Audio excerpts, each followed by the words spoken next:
ಭಕ್ತ್ಯಾ ಸ್ತುತ್ಯಾ ವಿರಕ್ತ್ಯಾ ಭಜದಮಲಜನೋನ್ನತ್ಯಭೂತ್ಯರ್ಪಕಾಯ ಕ್ಷಿತ್ಯಾಮತ್ಯಲ್ಪಭೃತ್ಯೇಷ್ವಪಿ ಕುಜನಕೃತೌದ್ಧತ್ಯಭೂತ್ಯಾಜಕಾಯ ಕರ್ತ್ರೇ ಧರ್ತ್ರೇ ಚ ಹರ್ತ್ರೇ ಹಯಮುಖಹರಯೇ ಮುತ್ರಪಾತ್ರೇ ನಮಸ್ತೆ ತಸ್ಮೈ ಕಸ್ಮೈಚಿದಸ್ಮನ್ಮನಸಿ ಧೃತಕಥಾ ವಿಸ್ಮೃತೌ ಸ್ಮಾರಕಾಯ ತಪೋ ವಿದ್ಯಾ ವಿರಕ್ತ್ಯಾದಿ ಸದ್ಗುಣೋಘಾಕರಾನಹಂ ವಾದಿರಾಜಗುರೋನ್ ವಂದೇ ಹಯಗ್ರೀವಪದಾಶ್ರಯಾನ್.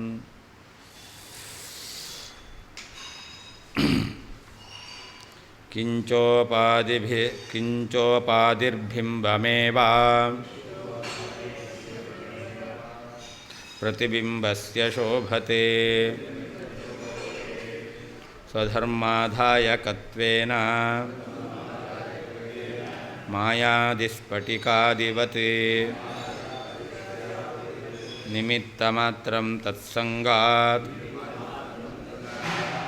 ತನ್ನಾಮ್ನಾ ಭಣ್ಯತೆ ಪರಂ.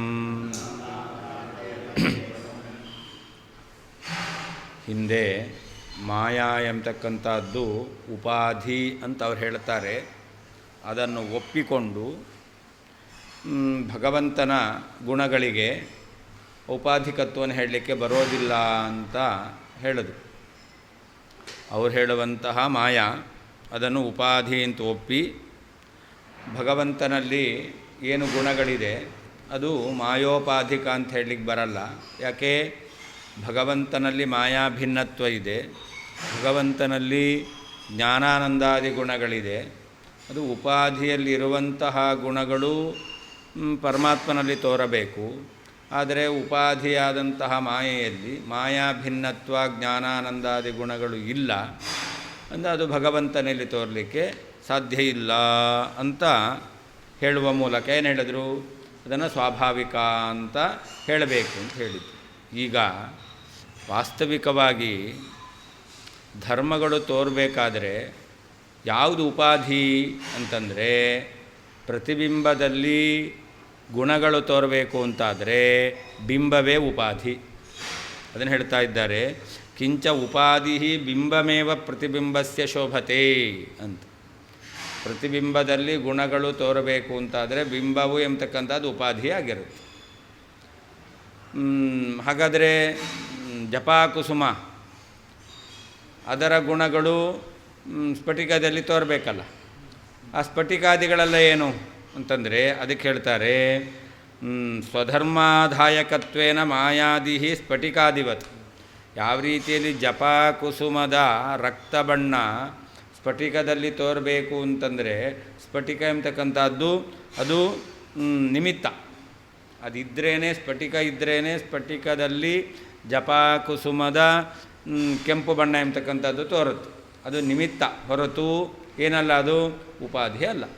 ಹಾಗೆಯೇ ಇಲ್ಲಿಯೂ ಕೂಡ ಮಾಯಾ ಎಂಬತಕ್ಕಂಥದ್ದನ್ನು ನಿಮಿತ್ತ ಅಂತ ಹೇಳ್ಬೋದಷ್ಟೇ. ಬಿಂಬದಲ್ಲಿರುವಂಥ ಧರ್ಮಗಳು ಪ್ರತಿಬಿಂಬದಲ್ಲಿ ತೋರುತ್ತೆ. ಬಿಂಬದಲ್ಲಿರುವಂತಹ ಧರ್ಮವು ಪ್ರತಿಬಿಂಬದಲ್ಲಿ ತೋರಬೇಕು ಅಂತಾದರೆ ಒಂದು ನಿಮಿತ್ತ ಬೇಕು. ಅದಕ್ಕೆ ಮಾಯಾ ಮೊದಲಾಗಿರ್ತಕ್ಕಂಥವುಗಳನ್ನು ಏನು ನಿಮಿತ್ತ ಅಂತ ಹೇಳ್ಬೋದು. ಆದ್ದರಿಂದ ಏನಾಯಿತು? ನಿಮಿತ್ತ ಮಾತ್ರ ತತ್ಸಂಗಾತ್ ತನ್ನಾಮ್ನಾ ಭಣ್ಯತೆ ಪರಂ ಅಂತ. ಉಪಾಧಿಯ ಸಂಬಂಧ ಇದೆ, ಅದನ್ನು ಅದನ್ನು ಉಪಾಧಿ ಅಂತ ಕರೀತಾರೆ. ಉಪಾಧಿಯ ಸಂಬಂಧ ಇದೆ, ಆದ್ದರಿಂದಾಗಿ ಅದನ್ನು ಉಪಾಧಿ ಎಂಬುದಾಗಿ ಕರೀತಾರೆ ಅಂತ. ವಾಸ್ತವಿಕವಾಗಿ ಮಾಯಾವನ್ನು ಉಪಾಧಿ ಅಂತ ಹೇಳಲಿಕ್ಕೆ ಬರೋದೇ ಇಲ್ಲ. ಉಪಾಧಿ ಯಾವುದು?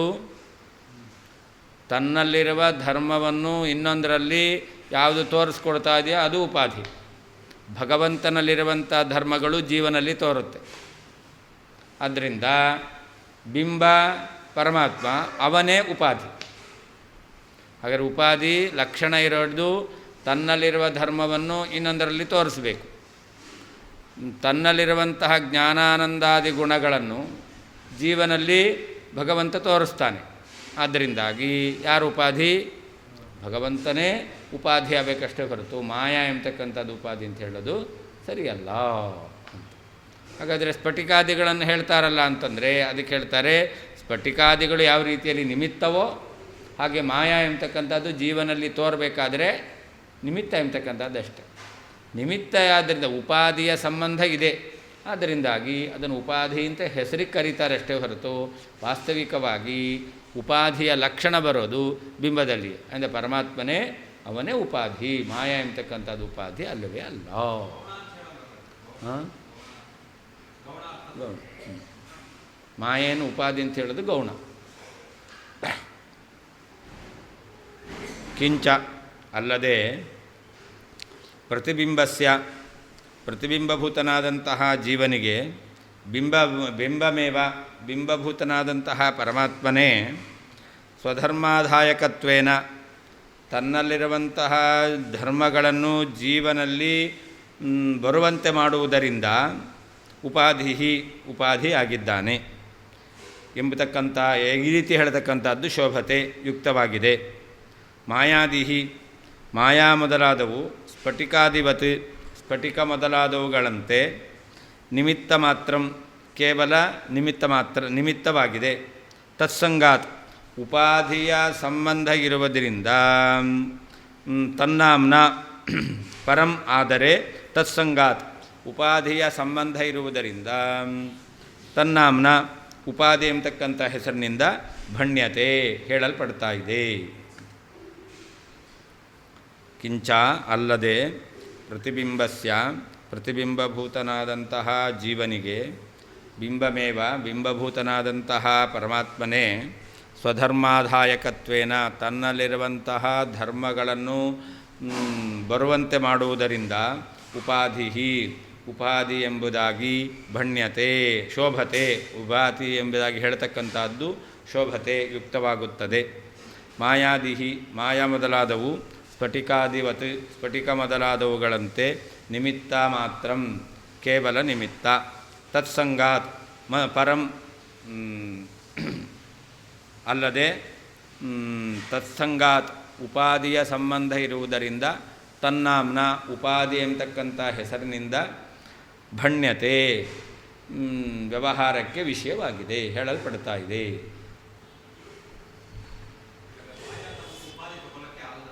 ಮಾಯಾ ಉಪಾಧಿ ಅಲ್ಲ. ಪೂರ್ವಂ ಮಾಯಾಯಾಹ ಏವ ಉಪಾಧಿತ್ವಂ ಅಂಗೀಕೃತ್ಯ ಮಾಯಾಭಿನ್ನತ್ವಾದಿ ಬ್ರಹ್ಮಗುಣಾನಾಂ ಸ್ವಾಭಾವಿಕತ್ವಂ ಸಮರ್ಥಿತಂ. ಹಿಂದೆ ಮಾಯೆಯನ್ನು ಉಪಾಧಿ ಅಂತ ಒಪ್ಪಿಕೊಂಡು ಪರಮಾತ್ಮನ ಗುಣಗಳು ಅದು ಮಾಯಿಕ ಅಂತ ಹೇಳಲಿಕ್ಕೆ ಬರಲ್ಲ. ಯಾಕೆ ಉಪಾಧಿಯಲ್ಲಿರುವ ಧರ್ಮ ಇನ್ನೊಂದರಲ್ಲಿ ತೋರಬೇಕು. ಮಾಯಾಭಿನ್ನತ್ವಾದಿಗಳು ಉಪಾಧಿಯಾದ ಮಾಯೆಯಲ್ಲಿ ಇಲ್ಲ. ಆದ್ದರಿಂದಾಗಿ ಭಗವಂತನಲ್ಲಿರುವಂತಹ ಮಾಯಾಭಿನ್ನತ್ವ ಅಜಡತ್ವಾದಿಗಳು ಸ್ವಾಭಾವಿಕ ಅಂತ ಹಿಂದೆ ಸಮರ್ಥನೆ ಮಾಡಿದರು. ಮಾಯೆಯನ್ನು ಉಪಾಧಿ ಅಂತ ಒಪ್ಪಿ ಮಾಯಾಯಾಹ ಏವ ಉಪಾಧಿತ್ವಂ ಅಂಗೀಕೃತ್ಯ. ಮಾಯಾ ಅಂದರೆ ಅವಿದ್ಯ ಅಜ್ಞಾನ, ಅದನ್ನು ಉಪಾಧಿ ಎಂಬುದಾಗಿ ಅಂಗೀಕಾರ ಮಾಡಿ ಮಾಯಾಭಿನ್ನತ್ವಾದಿ ಬ್ರಹ್ಮಗುಣಾನಾಂ ಸ್ವಾಭಾವಿಕತ್ವಂ ಸಮರ್ಥಿತಂ. ಪರಮಾತ್ಮನಲ್ಲಿರತಕ್ಕಂಥ ಮಾಯಾಭಿನ್ನತ್ವ, ಚೇತನತ್ವ, ಅಜಡತ್ವ ಅಂದರೆ ಚೇತನತ್ವ, ಮುಕ್ತತ್ವ ಇದೆಲ್ಲವೂ ಕೂಡ ಅದು ಸ್ವಾಭಾವಿಕವಾಗಿದೆ ಅಂತ ಹಿಂದೆ ಸಮರ್ಥನೆ ಮಾಡಿದರು. ವಸ್ತುತಸ್ತು ಪ್ರತಿಬಿಂಬಸ್ಯ ಬಿಂಬ ಏವ ಉಪಾಧಿ. ವಾಸ್ತವಿಕವಾಗಿ ಎಲ್ಲ ಕಡೆಯಲ್ಲಿಯೂ ಕೂಡ ಏನು ನಿಯಮ? ಪ್ರತಿಬಿಂಬಕ್ಕೆ ಬಿಂಬವೇ ಉಪಾಧಿ.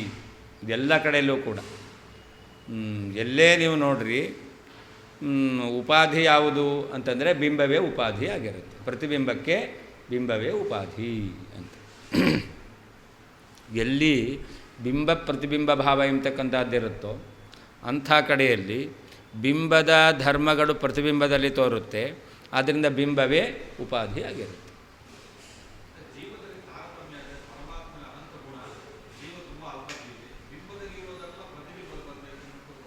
ಎಲ್ಲ ಬರುತ್ತೆ ಅಂತ ಹೇಳಲ್ಲ, ಅಷ್ಟು ಬರುತ್ತೆ ಅಂತ ಹೇಳಲ್ಲ.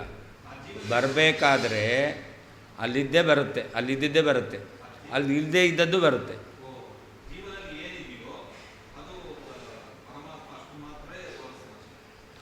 ಅದನ್ನು ತೋರಿಸ್ತಾನೆ. ಅಲ್ಲದೇ ಕೆಲವೊಂದು ಅವನಲ್ಲಿ ಇಲ್ಲದೇ ಇರೋದು, ಪರಮಾತ್ಮನಲ್ಲಿ ಇಲ್ಲದೇ ಇರೋದು ಕೂಡ ಜೀವನಲ್ಲಿ ಬರುತ್ತೆ, ಪ್ರತಿಬಿಂಬದಲ್ಲಿ ಬರುತ್ತೆ. ಜೆರಾಕ್ಸ್ ತೆಗಿತೀರಾ ಆಯಿತಾ, ನಿಮ್ಮದು ಕಾಪಿ ಅದು ಸಾಫ್ಟ್ ಕಾಪಿ ಚೆನ್ನಾಗಿದೆ. ಜೆರಾಕ್ಸ್ ಬರಬೇಕಾದ್ರೆ ಮಿಷನ್ನಲ್ಲಾದರೂ ಸ್ವಲ್ಪ ಗಿಂಕ ಜಾಸ್ತಿ ಆಗಿದೆ ಅಂತಂದರೆ ಬ್ಲರ್ರಾಗಿ ಬರುತ್ತೆ. ಆದರೆ ಅಕ್ಷರಗಳೆಲ್ಲ ನಿಮ್ಮ ಇದರಲ್ಲೇನಿದೆಯೋ ಅದರಲ್ಲೇ ಅದೇ ಬರೋದು, ಆದರೆ ಅದ್ರ ಜೊತೆಯಲ್ಲಿ ಸ್ವಲ್ಪ ವಿಕಾರವಾಗಿ ಬರುತ್ತೆ. ಹೌದಾ ಅಲ್ವೋ? ಹಾಗೆ ಪರಮಾತ್ಮ ಅವನು ಪರಿಶುದ್ಧನಾಗಿದ್ದಾನೆ, ಆದರೆ ಈ ಜೀವ ಎಲ್ಲ ಜೆರಾಕ್ಸ್ ಆಗಿ ಬರಬೇಕು. ಆವಾದರೆ ಅದರಲ್ಲೇನಾಗುತ್ತೆ, ಕೆಲವು ಸರ್ತಿ ಕಪ್ಪು ಮಸಿ ಜಾಸ್ತಿ ಆಗುತ್ತೆ. ಅದರಿಂದ ಅಜ್ಞಾನ ಕಪ್ಪು ಅಂದರೆ, ಅದರಿಂದ ಅಜ್ಞಾನದ ಆಧಿಕ್ಯ ಇರೋದರಿಂದಾಗಿ ಜೀವನಲ್ಲಿ ಅದು ಕಾಣುತ್ತೆ. ಜ್ಞಾನಾನಂದಾದಿ ಗುಣಗಳೂ ಇದೆ, ಅದು ಸ್ಪಷ್ಟವಾಗಿ ಕಾಣಿಸಲ್ಲ. ಕಪ್ಪು ಇರೋದೇ ಜಾಸ್ತಿ ಕಾಣಿಸುತ್ತೆ ಇವನಲ್ಲಿರೋದು. ಹಾಂ, ಅಂದರೆ ಬಿಂಬದಲ್ಲಿರ್ತಕ್ಕಂಥದ್ದು ಪ್ರತಿಬಿಂಬದಲ್ಲಿ ತೋರುತ್ತೆ. ಅಂದರೆ ಬಿಂಬ ಪ್ರತಿಬಿಂಬ ಇದ್ದಲ್ಲಿ ಆವಾಗ ತೋರಬೇಕು ಅಂತಾದರೆ ಆವಾಗ ಬಿಂಬವೇ ಉಪಾಧಿಯಾಗಿರುತ್ತೆ.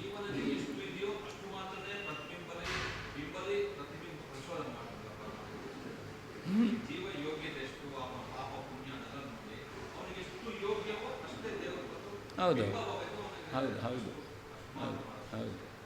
ಈಗ ಇದರಲ್ಲಿ ಗ್ರಾನೈಟಲ್ಲೂ ಮುಖ ಕಾಣಿಸುತ್ತೆ ಆಯಿತಾ, ಇದು ಪ್ರತಿಬಿಂಬವೇ. ಕನ್ನಡಿಯಲ್ಲೂ ಮುಖ ಕಾಣಿಸುತ್ತೆ, ಅದು ಪ್ರತಿಬಿಂಬವೇ. ಆದರೆ ಇಲ್ಲೀಗ ಸ್ಪಷ್ಟವಾಗಿ ಕಾಣಿಸಲ್ಲ, ಅಲ್ಲಿ ಸ್ಪಷ್ಟವಾಗಿ ಕಾಣಿಸುತ್ತೆ. ಆದರೆ ಬಿಂಬದಂತೆ ಅಲ್ಲಿ ಸ್ಪಷ್ಟವಾಗಿ ಕಂಡರೂ ಕೂಡ ಕೆಲವೊಂದು ದೋಷವೂ ಇದ್ದೇ ಇರುತ್ತೆ. ಪ್ರತಿಬಿಂಬ ಅಂತಂದ ಮೇಲೆ ಅಲ್ಲಿ ಕೆಲವೊಂದು ದೋಷ ಇದ್ದೇ ಇರುತ್ತೆ. ಅಂದರೆ ಇಲ್ಲಿಗ ನಿಮಿತ್ತ ಇದೆಯಲ್ಲ, ಯಾವುದು ಕಲ್ಲಾಗಿರ್ಬೋದು ಅಥವಾ ಕನ್ನಡಿ ಆಗಿರ್ಬೋದು, ಅದರಲ್ಲಿ ಅದರ ಗುಣಕ್ಕನುಗುಣವಾಗಿ ಪ್ರತಿಬಿಂಬದಲ್ಲಿ ಗುಣಗಳು ಕಾಣಿಸುತ್ತೆ. ಬಿಂಬದಲ್ಲಿರೋದೇ ಕಾಣಿಸೋದು, ಆದರೆ ಬಿಂಬದಲ್ಲಿರ್ತಕ್ಕಂಥದ್ದು ಕಾಣಿಸ್ಬೇಕಾದ್ರೆ ಈ ನಿಮಿತ್ತ ಇರುತ್ತಲ್ಲ, ಆ ನಿಮಿತ್ತದಲ್ಲಿ ಏನಾದರೂ ದೋಷ ಇದೆ ಅಂತಾದರೆ ಆವಾಗ ಅದು ಪ್ರತಿಬಿಂಬದಲ್ಲಿ ಕಾಣಿಸುತ್ತೆ ಅಷ್ಟೇ ಹೊರತು ಬಿಂಬದಲ್ಲಿ ಏನೋ ವ್ಯತ್ಯಾಸ ಆಗಲ್ಲ. ಹಾಂ, ಅದರಲ್ಲೇನು ವ್ಯತ್ಯಾಸ ಇರಲ್ಲ. ಹ್ಞೂ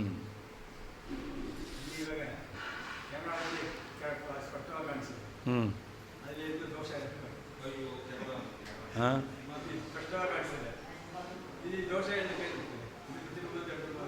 ಹೌದು, ಸ್ಪಷ್ಟವಾಗಿ ಕಾಣಿಸುತ್ತೆ. ಅದರಿಂದ ಏನಾಯಿತು? ಅದಕ್ಕೆ ಹೊಡೀರಿ, ಅದಕ್ಕೆ ಹೊಡೀರಿ ಹಿಂದೆ ಹೊಡೆಯಲ್ಲ ನೀವು, ನಂಗೆ ಬೇಕಾದ್ರೆ ಹೊಡಿತೀರಾ. ಅದಕ್ಕೆ ಕ್ಯಾಮ್ರಾ ಮುರಿದೋಗುತ್ತೆ ಅಂತ ಹೇಳ್ತೀರಾ, ನೋವಾಗುತ್ತೆ ಅಂತ ಆಗಲ್ಲ ತಾನೇ? ಹಾಂ, ಹಾಗಾದ್ರೆ ವ್ಯತ್ಯಾಸ ಇದೆಯಲ್ಲ, ಸ್ಪಷ್ಟವಾಗಿರ್ಬೋದು. ದೋಷ ಅಂತ ಅಲ್ಲಿ ಇಲ್ಲಿ ವ್ಯತ್ಯಾಸ ಇದ್ದೇ ಇದೆ, ವೈಲಕ್ಷಣ್ಯ ಇದ್ದೇ ಇದೆ. ಹಾಂ, ಇದ್ದೇ ಇದೆ, ಕಾಣಿಸಲ್ಲ ಏನು, ಅದನ್ನೇ ಹೇಳ್ತಾ ಇರೋದು. ಅಲ್ಲಿಗೆ ಹೊಡೀರಿ ಇಲ್ಲಿಗೆ ಹೊಡೆದಂಗೆ ಆಗುತ್ತಾ? ಇಲ್ವಲ್ಲ. ಹಾಂ ಹಾಂ, ಬಿಂಬಕ್ಕೆ ಹೊಡೆದಂಗೆ ಆಗಲ್ಲಲ್ಲ. ಹಾಂ, ಬೇರೆ ಆಯ್ತಲ್ಲ.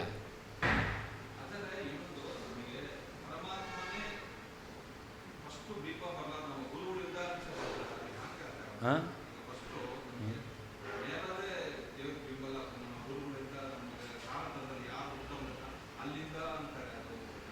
ಇವರು ದಾರಿ ತೋರಿಸೋರು ಇವರು. ಹಾಂ, ಬಿಂಬ ಪರಮಾತ್ಮನೇ, ಬಿಂಬ ಪರಮಾತ್ಮನೇ. ಆ ಬಿಂಬನನ್ನು ನೋಡಲಿಕ್ಕೆ ನಮಗೆ ದಾರಿ ತೋರಿಸುವವರು ಎಲ್ಲ. ನಮಗೆ ಅವರು ಬಿಂಬ, ಆದರೆ ಅವರು ಕೂಡ ಜೆರಾಕ್ಸ್ ಕಾಪಿಯೇ. ನೀವು ತೊಗೊಂಡಿದ್ದು ನನ್ನ ಹತ್ರ ಇದ್ದಂಥ ಜೆರಾಕ್ಸ್ ತೊಗೊಂಡಿದ್ದು ನೀವು, ನನ್ನಲ್ಲಿ ಇದೆಯಲ್ಲ ಅದು ಜೆರಾಕ್ಸ್ ಇನ್ನೊಂದ್ರದ್ದು. ಹಾಂ,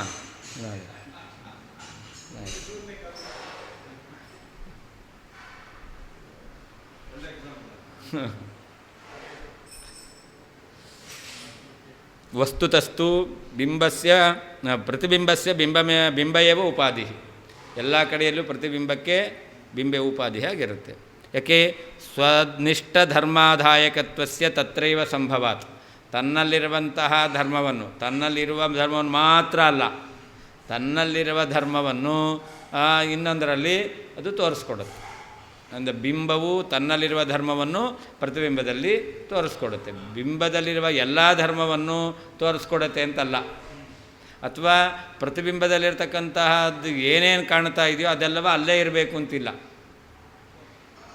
ಗೊತ್ತಾಯ್ತಾ? ಬಿಂಬದಲ್ಲಿರುವಂತಹ ಧರ್ಮ ಎಂಬತಕ್ಕಂಥದ್ದು ಪ್ರತಿಬಿಂಬದಲ್ಲಿ ಕಾಣಿಸುತ್ತೆ ಅಂತ. ಸ್ಫಟಿಕ ಅದು ನಿಮಗೆ ಕೆಂಪಾಗಿ ಕಾಣಿಸುತ್ತೆ. ಈ ಹೂವಿನಲ್ಲಿ ದಳಗಳೆಲ್ಲ ಇದೆ, ಅದೆಲ್ಲ ಕಾಣಿಸ್ಬೇಕು ಅಂತಿಲ್ಲ. 5 ದಳ ಇರುತ್ತಲ್ಲ, ಅದು ದಾಸವಾಳ ಪುಷ್ಪ, ಅದೆಲ್ಲ 5 ದಳ, ಆ ದಳಗಳೆಲ್ಲ ಅದರಲ್ಲಿ ಕಾಣಿಸುತ್ತೆ ಅಂತಿಲ್ಲ. ಅದನ್ನೇ ಕನ್ನಡಿಯಲ್ಲಿ ಇಟ್ಟು ನೋಡ್ರಿ, ಆವಾಗ 5 ದಳ ಕಾಣಿಸುತ್ತೆ. ಹಾಗಾದ್ರೆ ಅಲ್ಲಿ ಕೆಂಪು ಮಾತ್ರ ಕಾಣಿಸುತ್ತೆ. ಅದರಿಂದ ಬಿಂಬದಲ್ಲಿದ್ದದ್ದು ಪ್ರತಿಬಿಂಬದಲ್ಲಿ ಕಾಣಿಸುತ್ತೆ. ಅಂದರೆ ಬಿಂಬದಲ್ಲಿದ್ದದ್ದು ಎಲ್ಲವೂ ಕಾಣಿಸಬೇಕು ಅಂತಿಲ್ಲ. ಅಂದರೆ ಪರಮಾತ್ಮ ಅನಂತ ಕಲ್ಯಾಣ ಗುಣ ಪರಿಪೂರ್ಣನಾಗಿದ್ದಾನೆ, ಅವನ ಪ್ರತಿಬಿಂಬ ಜೀವ. ಹಾಗಾದರೆ ಜೀವನಲ್ಲಿ ಅನಂತ ಕಲ್ಯಾಣ ಗುಣ ಪರಿಪೂರ್ಣತ್ವ ಕಾಣಬೇಕಲ್ಲ, ಇಲ್ಲ. ಬಿಂಬ ಇದರಲ್ಲಿ ಇದ್ದದ್ದು ಪ್ರತಿಬಿಂಬದಲ್ಲಿ ಕಾಣುತ್ತೆ, ಬಿಂಬದಲ್ಲಿದ್ದದ್ದು ಎಲ್ಲವೂ ಕಾಣಿಸುತ್ತೆ ಅಂತ ಹೇಳ್ತಾ ಇಲ್ಲ. ಸ್ಫಟಿಕಲೋಹಿತ್ಯಾದೌ ಜಪಾಕುಸುಮಸ್ಯೈವ ಉಪಾಧಿತ್ವ ಪ್ರಸಿದ್ಧೇಶ್ಚ. ಎಲ್ಲಿ ಸ್ಫಟಿಕದಲ್ಲಿ ಕೆಂಪು ಕಾಣಿಸ್ತಾ ಇದೆಯೋ ಅದಕ್ಕೆ ಯಾವುದು ಉಪಾಧಿ? ಜಪಾಕುಸುಮ ಎಂಬತಕ್ಕಂಥದ್ದೇ ಉಪಾಧಿ ಎಂಬುದಾಗಿ ಪ್ರಸಿದ್ಧವಾಗಿದೆ ಅಂತ. ಏವಂಚ ಪ್ರತಿಬಿಂಬಭೂತ ಜೀವಗುಣಾನಾಂ ಕಥಂಚಿದ ಔಪಾಧಿಕತ್ವ ಪ್ರಾಪ್ತಾವಪಿ ಬಿಂಬಭೂತ ಬ್ರಹ್ಮಗುಣಾನಾಂ ಸ್ವಾಭಾವಿಕತ್ವಮೇವ ನ್ಯಾಯಂ ಇತ್ಯಾಹ. ಅದನ್ನೇನು ಹೇಳೋದಂತಾಯಿತು? ಪ್ರತಿಬಿಂಬಭೂತರಾಗಿರ್ತಕ್ಕಂಥ ಜೀವರಲ್ಲಿರುವ ಗುಣ ಇದೆಯಲ್ಲ, ಇದು ಬಿಂಬೋಪಾಧಿಕ, ಆದ್ದರಿಂದ ಅದನ್ನು ಔಪಾಧಿಕ ಅಂತ ಹೇಳ್ಬೋದು. ಆದರೆ ಪರಮಾತ್ಮನಲ್ಲಿರ್ತಕ್ಕಂಥ ಗುಣಗಳಿದೆಯಲ್ಲ, ಇದನ್ನು ಔಪಾಧಿಕ ಅಂತ ಹೇಳಲಿಕ್ಕೆ ಬರೋದೇ ಇಲ್ಲ. ಆದ್ದರಿಂದಲೂ ಕೂಡ ಪರಮಾತ್ಮನ ಗುಣವನ್ನು ಔಪಾಧಿಕ ಅಂತ ಸ್ವಾಭಾವಿಕ ಅಂತಲೇ ಹೇಳಬೇಕು. ಔಪಾಧಿಕ ಅಂತ ಹೇಳಲಿಕ್ಕೆ ಬರಲ್ಲ, ಸ್ವಾಭಾವಿಕ ಅಂತಲೇ ಹೇಳಬೇಕು. ಏವಂಚ ಪ್ರತಿಬಿಂಬಭೂತ ಜೀವಗುಣಾನಾಂ ಕಥಂಚಿತ್ ಔಪಾಧಿಕತ್ವ ಪ್ರಾಪ್ತಾವಪಿ. ಬಿಂಬಭೂತನಾದ ಪರಮಾತ್ಮನ ಪ್ರತಿಬಿಂಬ ಜೀವ, ಅದರಿಂದಾಗಿ ಜೀವನದಲ್ಲಿರ್ತಕ್ಕಂಥ ಗುಣಗಳು ಅದು ಬಿಂಬೋಪಾಧಿಕ ಅಂತ ಔಪಾಧಿಕ ಅಂತ ಹೇಳ್ಬೋದು. ಆದರೆ ಪರಮಾತ್ಮನ ಗುಣಗಳಿದೆಯಲ್ಲ, ಬಿಂಬಭೂತ ಬ್ರಹ್ಮಗುಣಾನಾಂ ಸ್ವಾಭಾವಿಕತ್ವಮೇವ ನ್ಯಾಯ. ಬಿಂಬಭೂತನಾದ ಪರಮಾತ್ಮನಲ್ಲಿರ್ತಕ್ಕಂಥ ಗುಣಗಳು ಅದು ಔಪಾಧಿಕ ಅಂತ ಹೇಳಲಿಕ್ಕೆ ಬರಲ್ಲ, ಅದು ಸ್ವಾಭಾವಿಕ ಅಂತಲೇ ಹೇಳಬೇಕು. ಕಿಂಚೋಪಾಧಿ ಇತಿ ಆರಭ್ಯ ಕಿಂತೆ ಅಭೂನ್ ನಾನುಮಾನತಃ ಇತ್ಯಂತೇನ ಅಂತ. ಮುಂದೆ ಕಿಂತೆ ಭೂ ನಾನುಮಾನತಃ ಅಂತ ಒಂದು ಶ್ಲೋಕ ಬರ್ತಾ ಇದೆ, ಅಲ್ಲಿ ತನಕ ಅಂತ ಅರ್ಥ. 661ನೇ ಶ್ಲೋಕ, ಅಲ್ಲಿ ತನಕ ಈ ವಿಷಯವನ್ನು ಸಮರ್ಥನೆ ಮಾಡ್ತಾ ಇದ್ದಾರೆ. ತತ್ಸಂಗಾತ್ ಅಂದರೆ ಉಪಾಧಿ ಸಂಬಂಧಾತ್ ಅಂತ ಅರ್ಥ. ತನ್ನಾಮ್ನ ಉಪಾಧಿ ನಾಮ್ನ, ಉಪಾಧಿಯ ಸಂಬಂಧ ಇರುವುದರಿಂದ ಅದನ್ನು ಉಪಾಧಿ ಎಂಬುದಾಗಿ ಮಾಯಾದಿಗಳನ್ನು ವ್ಯವಹಾರ ಮಾಡ್ತಾರೆ. ತಸ್ಮಾತ್ ಬ್ರಹ್ಮಸ್ಥ ಸುಗುಣಾ ಏವ ತತ್ ಪ್ರತಿಬಿಂಬಕೆ ದೃಶ್ಯೇರನ್ನಾನ್ಯತಸ್ತೆ ಸ್ಯುಃ ಸೂರ್ಯಕಶ್ರೀರ್ಹಿ ಸೂರ್ಯತಃ. ಅದರಿಂದ ಬಿಂಬಭೂತನಾಗಿರ್ತಕ್ಕಂಥವನು ಪರಮಾತ್ಮ, ಪರಮಾತ್ಮನಲ್ಲಿರತಕ್ಕಂತಹ ಗುಣಗಳು ತತ್ ಪ್ರತಿಬಿಂಬಕೆ ಅಂತ ಪರಮಾತ್ಮನ ಪ್ರತಿಬಿಂಬನಾಗಿರ್ತಕ್ಕಂತಹ ಜೀವನಲ್ಲಿ ತೋರುತ್ತೆ. ಎಂಥ ಗುಣಗಳು ಅಂತ ಹೇಳ್ತಾರೆ? ಬ್ರಹ್ಮಸ್ಥ ಸುಗುಣ ಏವ. ಬ್ರಹ್ಮನಲ್ಲಿರ್ತಕ್ಕಂತಹದ್ದು ಗುಣಗಳು ಒಳ್ಳೆಯ ಗುಣಗಳೇ, ಅವನಲ್ಲಿ ದೋಷ ಎಂಬತಕ್ಕಂಥದ್ದು ಇಲ್ಲವೇ ಇಲ್ಲ. ಅಂದ ಭಗವಂತನಲ್ಲಿರುವಂತಹ ಸುಗುಣಗಳು ಅದು ಪ್ರತಿಬಿಂಬಭೂತನಾಗಿರ್ತಕ್ಕಂತಹ ಜೀವನಲ್ಲಿ ಅದು ತೋರುತ್ತೆ ಅಂತ. ಅಷ್ಟೇ ಅಲ್ಲ, ತೇ ಅನ್ಯತಃ ನ ಸ್ಯುಃ. ಆ ಗುಣಗಳು ಬೇರೆ ಬೇರೆ ಅಂದರೆ ಬಿಂಬದಲ್ಲಿ ಇಲ್ಲ ಅಂತಾದರೆ ಆ ಗುಣಗಳು ಶುಭ ಗುಣಗಳು ಅದು ಪ್ರತಿಬಿಂಬದಲ್ಲಿ ಕಾಣಲಿಕ್ಕೆ ಸಾಧ್ಯ ಇಲ್ಲ. ಯಾಕೆ ಅಂತಂದರೆ ನೋಡಿ, ಒಳ್ಳೆಯ ಉದಾಹರಣೆಯನ್ನು ಕೊಡ್ತಾರೆ. ಸೂರ್ಯಕಶ್ರೀಹಿ ಸೂರ್ಯತಃ. ನೀರಿನಲ್ಲಿ ಸೂರ್ಯನ ಪ್ರತಿಬಿಂಬ ಕಾಣಿಸ್ತಾ ಇದೆ. ಆ ಸೂರ್ಯನ ಪ್ರತಿಬಿಂಬದಲ್ಲಿ ಏನು ಕಾಣಿಸುತ್ತೆ? ಅದು ಸ್ವಲ್ಪ ಹೊಳಿತಾ ಇದೆ. ಸೂರ್ಯನ ಪ್ರತಿಬಿಂಬ ಎಂಬತಕ್ಕಂಥದ್ದು ಹೊಳಿತಾ ಇದೆ. ಅದು ಯಾಕೆ ಹೊಳೆಯುತ್ತೆ? ಅದು ಸೂರ್ಯತಃ. ಆ ನೀರಿನಲ್ಲಿ ತೋರುವಂಥದ್ದು ಪ್ರತಿಬಿಂಬ, ಆ ಪ್ರತಿಬಿಂಬಕ್ಕೆ ಬಿಂಬಭೂತವಾದದ್ದು ಸೂರ್ಯ. ಸೂರ್ಯ ಪ್ರಕಾಶಮಯನಾಗಿದ್ದಾನೆ, ಪ್ರಕಾಶಮಯನಾದ ಸೂರ್ಯನಲ್ಲಿ ಪ್ರಕಾಶ ಇದೆ. ಆದ್ದರಿಂದ ಸೂರ್ಯನ ಪ್ರತಿಬಿಂಬದಲ್ಲಿ, ನೀರಿನಲ್ಲಿರ್ತಕ್ಕಂಥ ಪ್ರತಿಬಿಂಬದಲ್ಲಿ ಆ ಹೊಳಿವಿಕೆ ಎಂಬತಕ್ಕಂಥದ್ದು ಕಾಣಿಸುತ್ತೆ. ಸೂರ್ಯ ಎಷ್ಟು ಹೊಳಿತಾನೋ ಅಷ್ಟೇ ನೀರಿನಲ್ಲಿರುವಂತಹ ಪ್ರತಿಬಿಂಬದಲ್ಲಿ ಪ್ರಕಾಶ ಇದೆಯಾ, ಹೊಳಪಿದೆಯಾ? ಇಲ್ಲ. ನೋಡಿ, ಇಲ್ಲಿ ಆದರೆ ಅನೇಕ ಪ್ರತಿಬಿಂಬಗಳನ್ನು ನೋಡಿದೆವು. ಜೀವರಲ್ಲಿ ಆಗಬೇಕಾದ್ರೆ ಭಗವಂತನ ನೇರ ಪ್ರತಿಬಿಂಬ ಅಲ್ಲ. ಆಭಾಸಕೋಸ್ಯ ಪವನಃ ಪವನಸ್ಯ ರುದ್ರಃ ತಾತ್ಪರ್ಯದಲ್ಲಿ ಬಂದಿತ್ತಲ್ಲ. ಆದರೆ ಪರಮಾತ್ಮನ ಮುಖ್ಯ ಪ್ರತಿಬಿಂಬ ವಾಯುದೇವರು, ವಾಯುದೇವರ ಮುಖ್ಯ ಪ್ರತಿಬಿಂಬ ರುದ್ರದೇವರು ಅಂತ, ರುದ್ರದೇವರ ಮುಖ್ಯ ಪ್ರತಿಬಿಂಬ ಇಂದ್ರದೇವರು ಅಂತಾದರು. ಹಾಗಾದರೆ ಜೀವ ಬರಬೇಕಾದ್ರೆ ಎಷ್ಟು ಕೆಳಗಡೆ ಬರಬೇಕಾಯಿತು. ಆದರೆ ಆಕಾಶದಲ್ಲಿರುವಂಥ ಸೂರ್ಯನಿಗೆ ನೇರವಾಗಿ ಪ್ರತಿಬಿಂಬ ಎಂಬತಕ್ಕಂಥದ್ದು ಜಲದಲ್ಲಿರ್ತಕ್ಕಂಥದ್ದು. ಆ ಜಲದಲ್ಲಿರ್ತಕ್ಕಂತಹ ಪ್ರತಿಬಿಂಬದಲ್ಲಿ ಸೂರ್ಯನಲ್ಲಿರ್ತಕ್ಕಂತಹ ಅಷ್ಟು ಪ್ರಕಾಶ ಕಾಣಿಸುತ್ತಾ? ಇಲ್ಲವೇ ಇಲ್ಲ. ಹಾಗೆಯೇ ಜೀವರಲ್ಲಿಯೂ ಕೂಡ ಭಗವಂತನ ಎಲ್ಲ ಗುಣಗಳು ತೋರಬೇಕು ಅಂತಿಲ್ಲ. ಭಗವಂತನಲ್ಲಿರುವ ಶುಭ ಗುಣಗಳು ತೋರುತ್ತೆ. ಅದು ಸ್ಪಷ್ಟವಾಗಿ ಕಾಣಿಸಲ್ಲ, ಅಸ್ಪಷ್ಟವಾಗಿ ಕಾಣಿಸುತ್ತೆ. ತಸ್ಮಾತ್ ಬಿಂಬನೇ ಉಪಾಧಿಯಾಗಿರುವುದರಿಂದ ಪ್ರತಿಬಿಂಬಭೂತನಾದಂತಹ ಜೀವನಲ್ಲಿ ಬ್ರಹ್ಮಸ್ಥ ಸುಗುಣಾ ಭಗವಂತನಲ್ಲಿರುವಂತಹ ಕಲ್ಯಾಣ ಗುಣಗಳೇ ದೃಶ್ಯೇರನ್ ಕಂಡುಬರುತ್ತವೆ. ತೇ ಆ ಗುಣಗಳು ಅನ್ಯತಃ ಬೇರೆ ಯಾವುದೋ ಉಪಾಧಿಯಿಂದ ನ ಸ್ಯುಹು ಬರಲಿಕ್ಕೆ ಸಾಧ್ಯ ಇಲ್ಲ. ಸೂರ್ಯತಃ ಹಿ ಸೂರ್ಯನಿಂದಲೇ ಸೂರ್ಯಕಶ್ರೀಹಿ ಸೂರ್ಯನ ಪ್ರತಿಬಿಂಬದಲ್ಲಿ ಕಾಂತಿ ಎಂಬತಕ್ಕಂಥದ್ದು ಉಂಟಾಗುತ್ತೆ. ಇದು ಪ್ರಸಿದ್ಧ. ತಸ್ಮಾತ್ ಬಿಂಬಭೂತನಾದ ಪರಮಾತ್ಮನೇ ಉಪಾಧಿಯಾಗಿರುವುದರಿಂದ ಪ್ರತಿಬಿಂಬಭೂತನಾದಂತಹ ಜೀವನಲ್ಲಿ ಬ್ರಹ್ಮಸ್ಥ ಸುಗುಣಾ ಪರಮಾತ್ಮನಲ್ಲಿರುವಂತಹ ಕಲ್ಯಾಣ ಗುಣಗಳು ದೃಶ್ಯೇರನ್ ಕಂಡುಬರುತ್ತವೆ.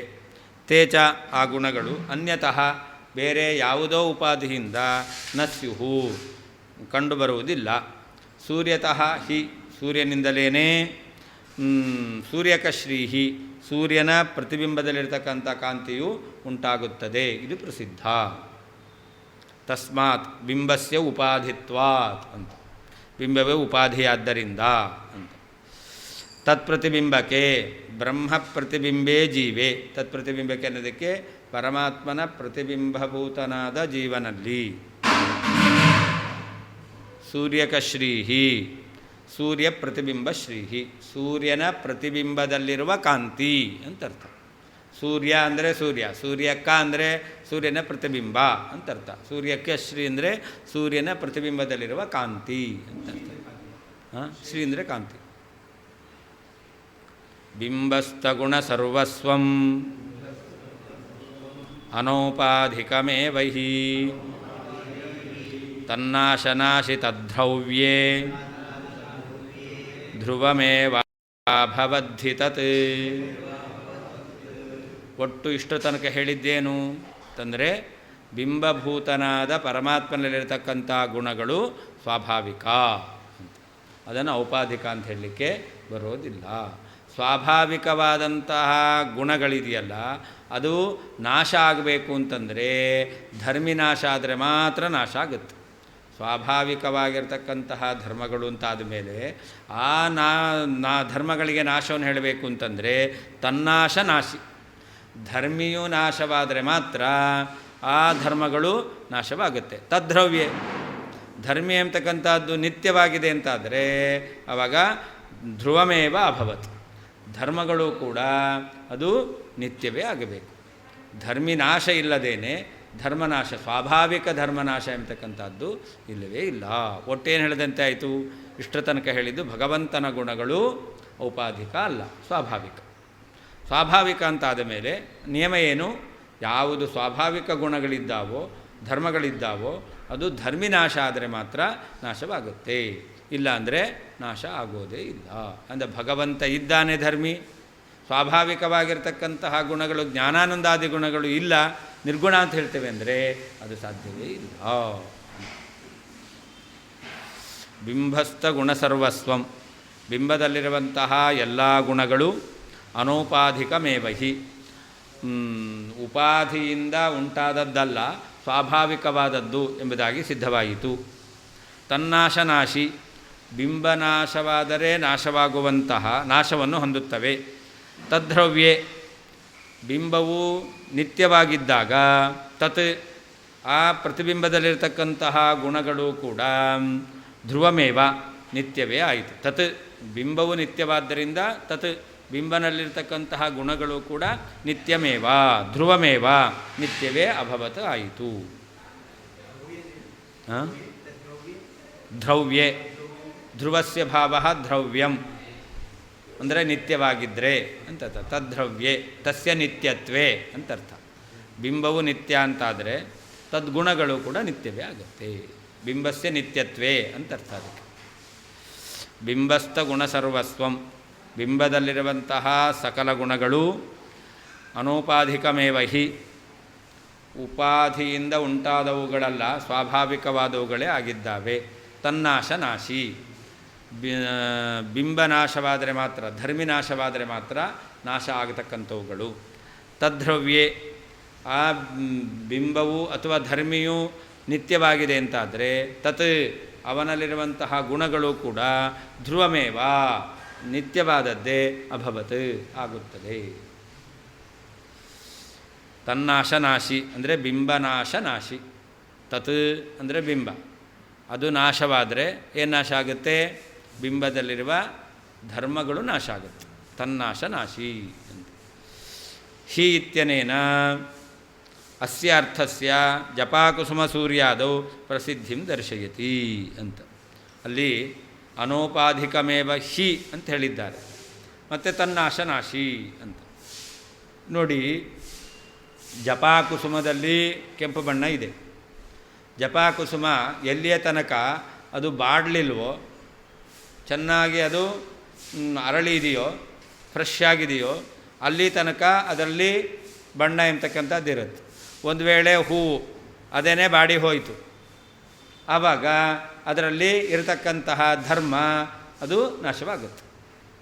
ಸೂರ್ಯ ಇರೋ ತನಕ ಪ್ರಕಾಶ ಇರುತ್ತೆ, ಸೂರ್ಯನ ಪ್ರತಿಬಿಂಬದಲ್ಲಿ ಪ್ರಕಾಶ ಇರುತ್ತೆ.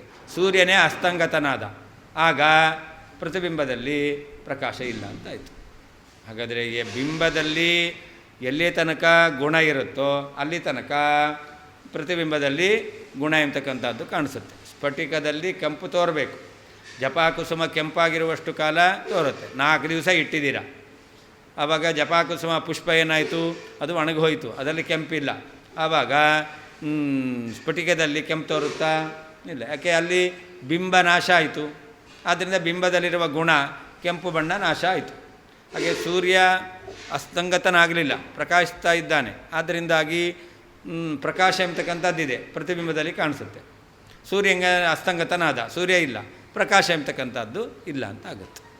ಅಂದರೆ ತನ್ನಾಶ ನಾಶಿ ಅಂದರೆ ಬಿಂಬವು ನಾಶವಾದಾಗ ಬಿಂಬದಲ್ಲಿರುವ ಗುಣಗಳು ಕೂಡ ನಾಶ ಆಗುತ್ತೆ ಎಂಬತಕ್ಕಂಥದ್ದು ಹಿ ಪ್ರಸಿದ್ಧವಾಗಿದೆ, ಜಪಾಕುಸುಮದಲ್ಲಿ ಸೂರ್ಯನಲ್ಲಿ ಕಂಡಿದೆ.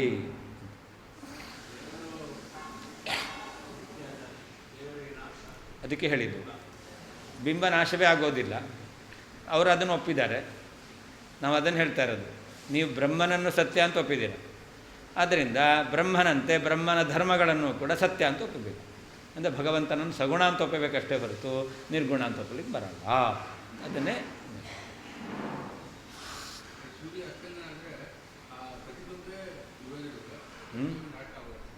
ಹಾಂ ಸರಿ ಆಯಿತು. ಬಿಂಬನಾಶಾತ್ ಪ್ರತಿಬಿಂಬನಾಶ, ಬಿಂಬನಾಶಾತ್ ಪ್ರತಿಬಿಂಬನಾಶ ಕಂಡಿದೆ. ಅದೇನು ತೊಂದರೆ ಇಲ್ಲ. ಇಲ್ಲಿ ನಾಶ ಅಂದರೆ ಸೂರ್ಯ ನಾಶ ಆಗಲ್ಲ, ಕಣ್ಣಿಗೆ ಕಾಣಲ್ಲ ಅಷ್ಟೇ. ಹಾಂ, ಅದೇ ಅಲ್ಲಿ ಸನ್ನಿಧಿ ನಾಶ ಅಂತ ಹೇಳ್ತಾರೆ. ಸನ್ನಿಧಿ ನಾಶ ಅಂತ, ನೀರಿಗೂ ಸೂರ್ಯನಿಗೂ ಏನೊಂದು ಸನ್ನಿಧಾನ ಇತ್ತು, ಅದಿಲ್ಲ.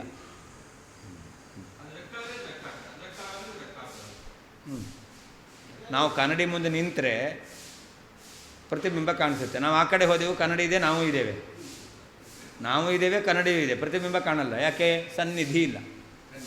ಹಾಂ, ಸಂಬಂಧ ಇಲ್ಲ. ಹೌದು, ಪ್ರತಿಬಿಂಬ ಏನು? ಹಾಂ, ನಾವು ನಾಶ ಆದರೂ ಕೂಡ ಹಾಂ. ಆದರೆ ಇದು ಜಡ, ಅದು ಚೇತನ. ಜೀವ ಚೇತನ, ಅದು ಜಡ. ಅದು ಇದರಲ್ಲಿ ಏನು ಕೆಲಸ ನಡೆಯುತ್ತೋ ಅದು ಕೆಲಸ ಒಂದು ನಡೆಯಲ್ಲ ಅಲ್ಲಿ. ಹಾಂ, ಮತ್ತು ನಾವು ಹೇಳ್ತಾ ಇರೋದು ಈ ಜೀವನಿಂದ ಇವನಿದ್ದಾಗ ಏನು ಕೆಲಸ ಆಗುತ್ತೋ ಅದು ಪ್ರತಿಬಿಂಬದಲ್ಲಿ ಆ ಕೆಲಸ ಎಂಬತಕ್ಕಂಥದ್ದು ಆಗುತ್ತೆ. ಅಂದರೆ ನಾವು ಬಿಂಬ ಅಂತಂದರೆ ಇದನ್ನು ಪ್ರತಿಬಿಂಬ ಅಂತ ಹೇಳೋದು ಬಿಂಬನಾಶ ಆದರೆ ಇದು ಚಿತ್ರ ಅಂತ ಹೇಳೋದಷ್ಟೆ. ಇದು ಆಕೃತಿ ಅಷ್ಟೇ. ಇದು ಬಿಂಬ ಇದ್ದದ್ರಿಂದ ಉಂಟಾಗಿದೆ ಹೌದು, ಆದರೆ ಬಿಂಬ ಇದ್ದಾಗ ಮಾತ್ರ ಇರಬೇಕು ಅಂತಿಲ್ಲ. ಅದರಲ್ಲಿ ಆ ಚಿತ್ರ ಎಂಬತಕ್ಕಂಥದ್ದು ಅದು ಬಿಂಬನನ್ನು ನೋಡಿ ರಚನೆ ಮಾಡಿದ್ದದು, ಆಯಿತಾ. ಅದರಿಂದಾಗಿ ಅದು ನಾವು ಈ ವ್ಯಕ್ತಿ ಅಂತ ಊಹಿಸಲಿಕ್ಕೆ ಅದು ಕಾರಣ ಅಷ್ಟೆ. ಇದು ನೋಡ್ತೇವಲ್ಲ, ಇದು ನೋಡಿದ ದೇವರು ಅಂತೇವೆ, ಇದು ದೇವರಲ್ಲ, ಅದು ದೇವರಲ್ಲ ಅದು. ಮತ್ತು ಅದನ್ನು ನೋಡಿದಾಗ ದೇವರ ಸ್ಮರಣೆಗೆ ಬರುತ್ತದೆ. ದೇವರು ಹೀಗಿದ್ದಾನೆ ಅಂತ. ಹಾಗಾದರೆ ದೇವರ ಸ್ಮರಣೆಗೆ ಆಕೃತಿ ಎಂಬತಕ್ಕಂಥದ್ದು ಕಾರಣ ಆಗುತ್ತಷ್ಟೆ, ಅದೇ ದೇವರಲ್ಲ.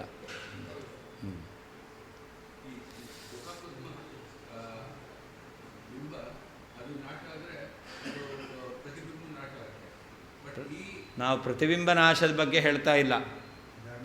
ನಾವು ಹೇಳ್ತಾ ಇರೋದು ಆ ಸ್ಫಟಿಕದಲ್ಲಿ ಕಾಣ್ತಕ್ಕಂಥ ಕೆಂಪು ಬಣ್ಣ ಅಥವಾ ಜಪಾಕುಸುಮದಲ್ಲಿರ್ತಕ್ಕಂಥ ಕೆಂಪು ಬಣ್ಣ ಯಾವಾಗ ನಾಶ ಆಗುತ್ತೆ ಅದನ್ನು ಹೇಳ್ತಾ ಇರೋದು. ಜಪಾಕುಸುಮದಲ್ಲಿರುವಂತಹ ಧರ್ಮ ಅಂದರೆ ಕೆಂಪು ಬಣ್ಣ ಯಾವಾಗ ನಾಶ ಆಗುತ್ತೆ? ಜಪಾಕುಸುಮ ಪುಷ್ಪ ಇದೆ, ಅದರ ಬಣ್ಣ ಇಲ್ಲ ಅಂತ ಆಗುತ್ತಾ?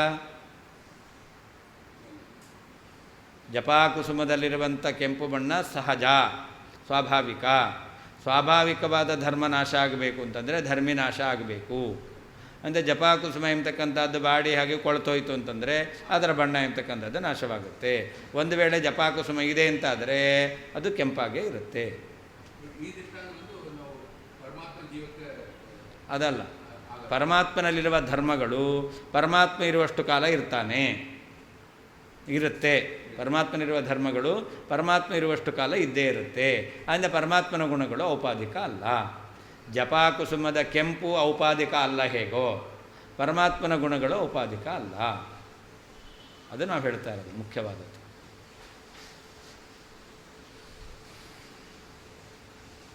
ಶೀತ್ಯನೇನ ಅಸ್ಯ ಅರ್ಥಸ್ಯ ಜಪಾಕುಸುಮ ಸೂರ್ಯಾದೌ ಪ್ರಸಿದ್ಧಿಂ ದರ್ಶಯತಿ. ಧರ್ಮವು ಧರ್ಮಿನಾಶ ಆದಾಗ ಸ್ವಾಭಾವಿಕವಾದ ಧರ್ಮವು ನಾಶ ಆಗುತ್ತೆ ಅಂತಕ್ಕಂಥದ್ದು ಜಪಾಕುಸುಮ ಮತ್ತು ಸೂರ್ಯಾದಿಗಳಲ್ಲಿ ಕಂಡಿದೆ.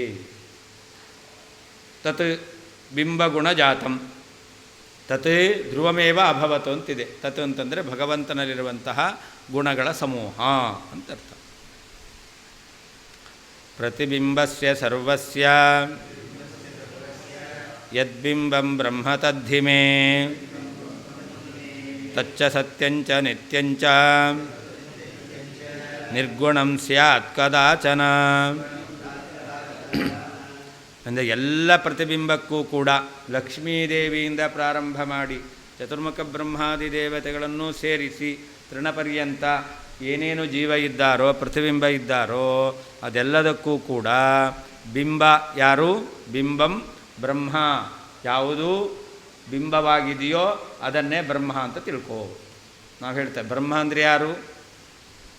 ಈ ಲಕ್ಷ್ಮೀದೇವಿಯಿಂದ ಪ್ರಾರಂಭ ಮಾಡಿ ತೃಣಪರ್ಯಂತ ಇರತಕ್ಕಂತಹ ಜೀವಿಗಳಿಗೆ ಯಾವುದು ಬಿಂಬವೋ ಅದನ್ನೇ ಬ್ರಹ್ಮ ಅಂತ ಹೇಳ್ತೇವೆ.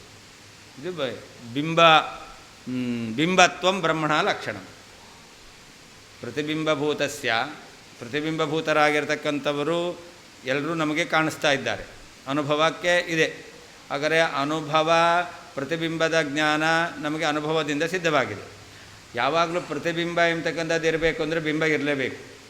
ಬಿಂಬ ಇಲ್ಲದೇನೆ ಪ್ರತಿಬಿಂಬ ಬರಲಿಕ್ಕೆ ಸಾಧ್ಯವೇ ಇಲ್ಲ. ವ್ಯಕ್ತಿಯೇ ಇಲ್ಲ, ಫೋಟೋ ತೆಗಿಲಿಕ್ಕಾಗತ್ತಾ? ಫೋಟೋ ಬರಿಬೋದು ಅಷ್ಟೇ, ಫೋಟೋ ತೆಗಿಲಿಕ್ಕಾಗಲ್ಲ. ಚಿತ್ರ ಬರಿಬೋದು, ಫೋಟೋ ತೆಗಿಬೇಕು ಅಂತಂದರೆ ವ್ಯಕ್ತಿ ಇರಲೇಬೇಕು ಅಲ್ವಾ? ಹಾಗಾದರೆ ಪ್ರತಿಬಿಂಬ ಇದೆ ಅಂತಾದರೆ ಏನಾಗಬೇಕು? ಬಿಂಬ ಎಂಬತಕ್ಕಂಥದ್ದು ಇರಲೇಬೇಕು. ಅಥವಾ ಚಿತ್ರ ಬರಿಬೇಕು ಅಂತಾದರೂ ಕೂಡ ಅದೊಂದು ಇರಬೇಕಲ್ಲ. ಚಿತ್ರ ಬರಿಬೇಕಾದ್ರೆ ವ್ಯಕ್ತಿಯನ್ನು ನೋಡಿ ತಾನೇ ನೀವು ಚಿತ್ರ ಬರಿಬೇಕು. ಆ ವ್ಯಕ್ತಿಯೇ ಇಲ್ಲ ಅಂತಂದರೆ ನೀವು ನೋಡೇ ಇಲ್ಲ ಅಂತಾದರೆ ಹೇಗೆ ಬರಿತೀರಾ? ಅದರಿಂದ ಬಿಂಬ ಇದ್ರೇ ಪ್ರತಿಬಿಂಬ ಎಂಬತಕ್ಕಂಥದ್ದು ಮೂಡಿ ಬರಲಿಕ್ಕೆ ಸಾಧ್ಯ. ಈಗ ಎಲ್ಲ ಜೀವರು ಕೂಡ ನಮಗೆ ಸಿದ್ಧವಾಗಿದ್ದಾರೆ. ಹಾಗಾದರೆ ಈ ಜೀವರೆಲ್ಲ ಇದ್ದಾರೆ ಪ್ರತಿಬಿಂಬಭೂತರಾದವರು. ಅಂದರೆ ಬಿಂಬ ಇರಲೇಬೇಕು. ಯಾವುದು ಬಿಂಬ? ಬ್ರಹ್ಮ. ಬ್ರಹ್ಮ ಅಂತ ಯಾರನ್ನು ಕರಿತೇವೋ ಅವನೇ ಬಿಂಬ. ಯಾರು ಬಿಂಬ ಆಗಿದ್ದಾನೋ ಅವನೇ ಬ್ರಹ್ಮ ಅಂತ ಹೇಳ್ತೀವಿ.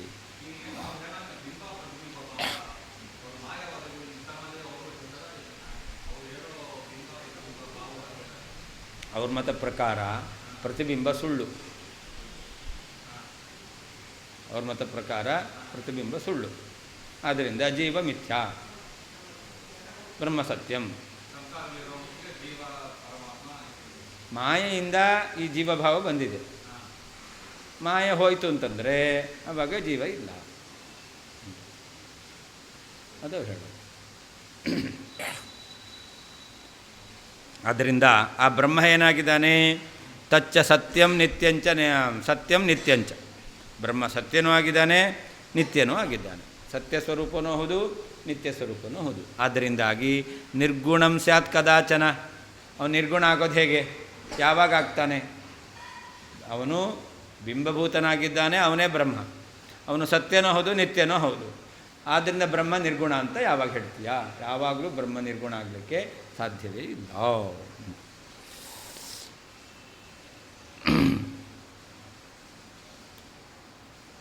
ಸರ್ವಸ್ಯ ಎಲ್ಲ ಪ್ರತಿಬಿಂಬಸ್ಯ ಪ್ರತಿಬಿಂಬಭೂತರಾಗಿರತಕ್ಕಂತಹ ಲಕ್ಷ್ಮಿಯಿಂದ ಪ್ರಾರಂಭ ಮಾಡಿ ತೃಣಪರ್ಯಂತ ಜೀವರಿಗೆ ಯತ್ ಯಾವುದು ಬಿಂಬಂ ಬಿಂಬವಾಗಿದೆಯೋ ತತ್ ಅದೇ ಮೇ ನಮ್ಮ ಸಿದ್ಧಾಂತದಲ್ಲಿ ಬ್ರಹ್ಮ ಬ್ರಹ್ಮ ಎಂಬುದಾಗಿ ಹಿ ಪ್ರಸಿದ್ಧವಾಗಿದೆ. ಅದನ್ನೇ ಬ್ರಹ್ಮ ಎಂಬುದಾಗಿ ಹೇಳ್ತೇವೆ.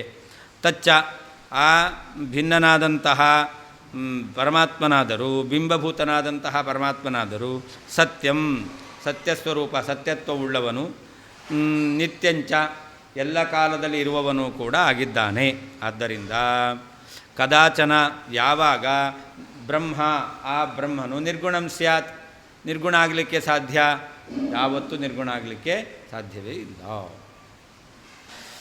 ಸರ್ವಸ್ಯ ಎಲ್ಲ ಪ್ರತಿಬಿಂಬಸ್ಯ ಪ್ರತಿಬಿಂಬಭೂತರಾದ ಲಕ್ಷ್ಮಿಯಿಂದ ಪ್ರಾರಂಭ ಮಾಡಿ ತೃಣಪರ್ಯಂತ ಇರತಕ್ಕಂತಹ ಜೀವರಿಗೆ ಯತ್ ಯಾವುದು ಬಿಂಬಂ ಬಿಂಬವಾಗಿದೆಯೋ ತತ್ ಅದೇ ಬ್ರಹ್ಮ ಬ್ರಹ್ಮ ಎಂಬುದಾಗಿ ಮೇ ನಮ್ಮ ಸಿದ್ಧಾಂತದಲ್ಲಿ ಹಿ ಪ್ರಸಿದ್ಧವಾಗಿದೆ. ತಚ್ಚ ಬಿಂಬಭೂತನಾಗಿರತಕ್ಕಂತಹ ಪರಮಾತ್ಮನಾದರೂ ಸತ್ಯಂ ಸತ್ಯಸ್ವರೂಪನು, ನಿತ್ಯಂ ಎಲ್ಲ ಕಾಲದಲ್ಲೂ ಇರುವವನಾಗಿದ್ದಾನೆ. ಆದ್ದರಿಂದ ನಿರ್ಗುಣಂ ಆ ಪರಮಾತ್ಮ ಗುಣರಹಿತನಾದವನು ಕದಾಚನ ಸ್ಯಾತ್ ಯಾವಾಗ ಆಗಲಿಕ್ಕೆ ಸಾಧ್ಯ? ಯಾವತ್ತೂ ಅವನು ನಿರ್ಗುಣನಾಗಲಿಕ್ಕೆ ಸಾಧ್ಯವೇ ಇಲ್ಲ. ಸರ್ವಸ್ಯ ಲಕ್ಷ್ಮ್ಯಾದಿ ಪಿಪೀಲಿಕಾಂತ ಸಮಸ್ತ ಚೇತನ ಸಮುದಾಯಾತ್ಮಕಸ್ಯ ಎಲ್ಲ ಅಂದರೆ ಯಾವುದು ಅಂತಂದರೆ ಲಕ್ಷ್ಮಿಯಿಂದ ಪ್ರಾರಂಭ ಮಾಡಿ ಒಂದು ಸಣ್ಣ ಇರುವೆ ಕ್ರಿಮಿ ಅಂತ ಬೇಕಾದ್ರೂ ಇಟ್ಕೊಳ್ರಿ, ಅಂತಹ ಸಮಸ್ತ ಚೇತನ ಸಮುದಾಯಾತ್ಮಕಸ್ಯ ಎಲ್ಲ ಜೀವರ ಸಮೂಹ ರೂಪವಾದದ್ದು ಯಾವುದು? ಪ್ರತಿಬಿಂಬ. ಅಂತಹ ಪ್ರತಿಬಿಂಬಸ್ಯ ಯದ್ಬಿಂಬಂ ಅಂದರೆ ಪ್ರತಿಬಿಂಬ ಬರಬೇಕು ಅಂತಂದರೆ ಬಿಂಬ ಇರಲೇಬೇಕು. ಬಿಂಬ ಇಲ್ಲದೇನೆ ಪ್ರತಿಬಿಂಬ ಬರಲಿಕ್ಕೆ ಸಾಧ್ಯವೇ ಇಲ್ಲ. ಹಾಗಾದರೆ ಇವರೆಲ್ಲ ಇದ್ದಾರೆ, ಇದಕ್ಕೆ ಒಂದು ಮೂಲಭೂತವಾದ ವಸ್ತು ಇರಲೇಬೇಕು. ಅದನ್ನು ಹೇಳ್ತಾರೆ ಬಿಂಬಂ ಮೂಲೀಭೂತಂ ಅಂತ. ಮೂಲವಾದ ವಸ್ತು ಯಾವುದಿದೆಯೋ ತದೇವ ಮೇ ಬ್ರಹ್ಮ ಹಿ ಇತಿ ಯೋಜನಾ. ಅದೇ ನಮ್ಮ ಸಿದ್ಧಾಂತ ಪ್ರಕಾರ ಬ್ರಹ್ಮ ಎಂಬುದಾಗಿ ಕರೀತೇವೆ. ತತ್ ಬಿಂಬಭೂತಂ ಬ್ರಹ್ಮ ಸತ್ಯಂ ಅಬಾಧ್ಯಂ.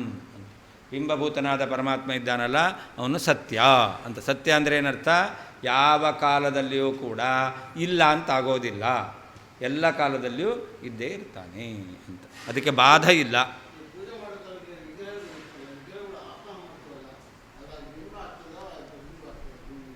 ಪ್ರತಿಬಿಂಬ ಪ್ರತಿಮೆ ಪ್ರತಿಬಿಂಬವೇ, ಅದರಲ್ಲಿ ಬಿಂಬ ಸನ್ನಿಧಾನ ಬಂತು. ಇಲ್ಲ ಅಂದರೆ ಅದೊಂದು ಗೊಂಬೆ.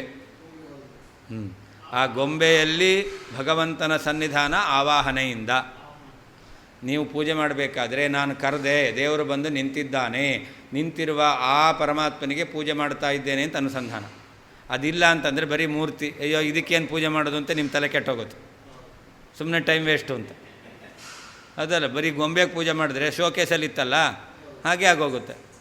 ಅದಕ್ಕೇನಾದರೂ ಪೂಜೆ ಮಾಡ್ತೀರಾ? ನವರಾತ್ರಿಲೇನೋ ಗೊಂಬೆ ಪೂಜೆ ಅಂತ ಮಾಡ್ತೀರಾ ಅಷ್ಟೇ, ಮತ್ತು ಉಳಿದಿದಂತೆ ಅದು ವ್ಯರ್ಥ ಆಗುತ್ತೆ. ಹಾಗಾದರೆ ನಿಮ್ಮ ಅನುಸಂಧಾನ ಏನು?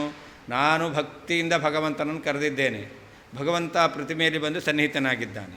ಆ ಪ್ರತಿಮೆಯಲ್ಲಿ ಸನ್ನಿಹಿತನಾದಂಥ ಜ್ಞಾನಾನಂದ ರೂಪಿಯಾದ ಪರಮಾತ್ಮನಿಗೆ ನಾನು ಈ ಪೂಜೆಯನ್ನು ಮಾಡ್ತಾ ಇದ್ದೇನೆ.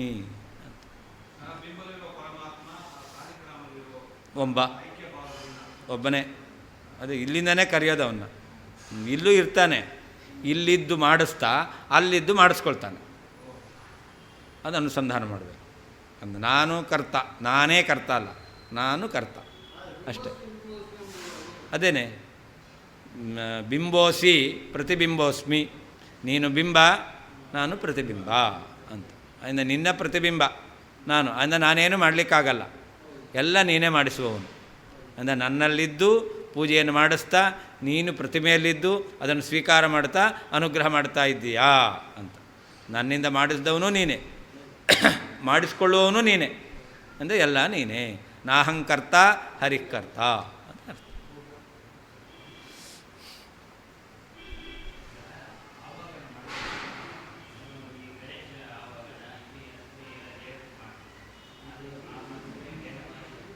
ಹಾಂ,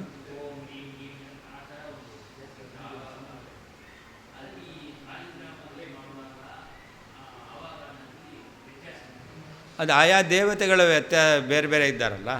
ಈ ಗಣಪತಿನ ಆವಾಹನೆ ಮಾಡ್ತೇವೆ, ದುರ್ಗೆಯನ್ನು ಆವಾಹನೆ ಮಾಡ್ತೇವೆ, ಪರಮಾತ್ಮನ ಆವಾಹನೆ ಮಾಡ್ತೇವೆ. ಆ ದೇವತೆಗಳೆಲ್ಲ ಬೇರೆ ಬೇರೆ.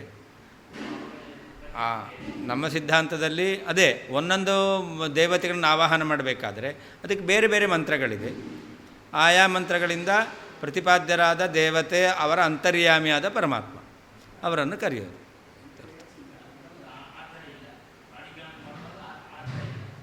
ಸಾಲಿಗ್ರಾಮದಲ್ಲಿ ಪರಮಾತ್ಮನ ನಿತ್ಯ ಸನ್ನಿಹಿತನಾಗಿದ್ದಾನೆ.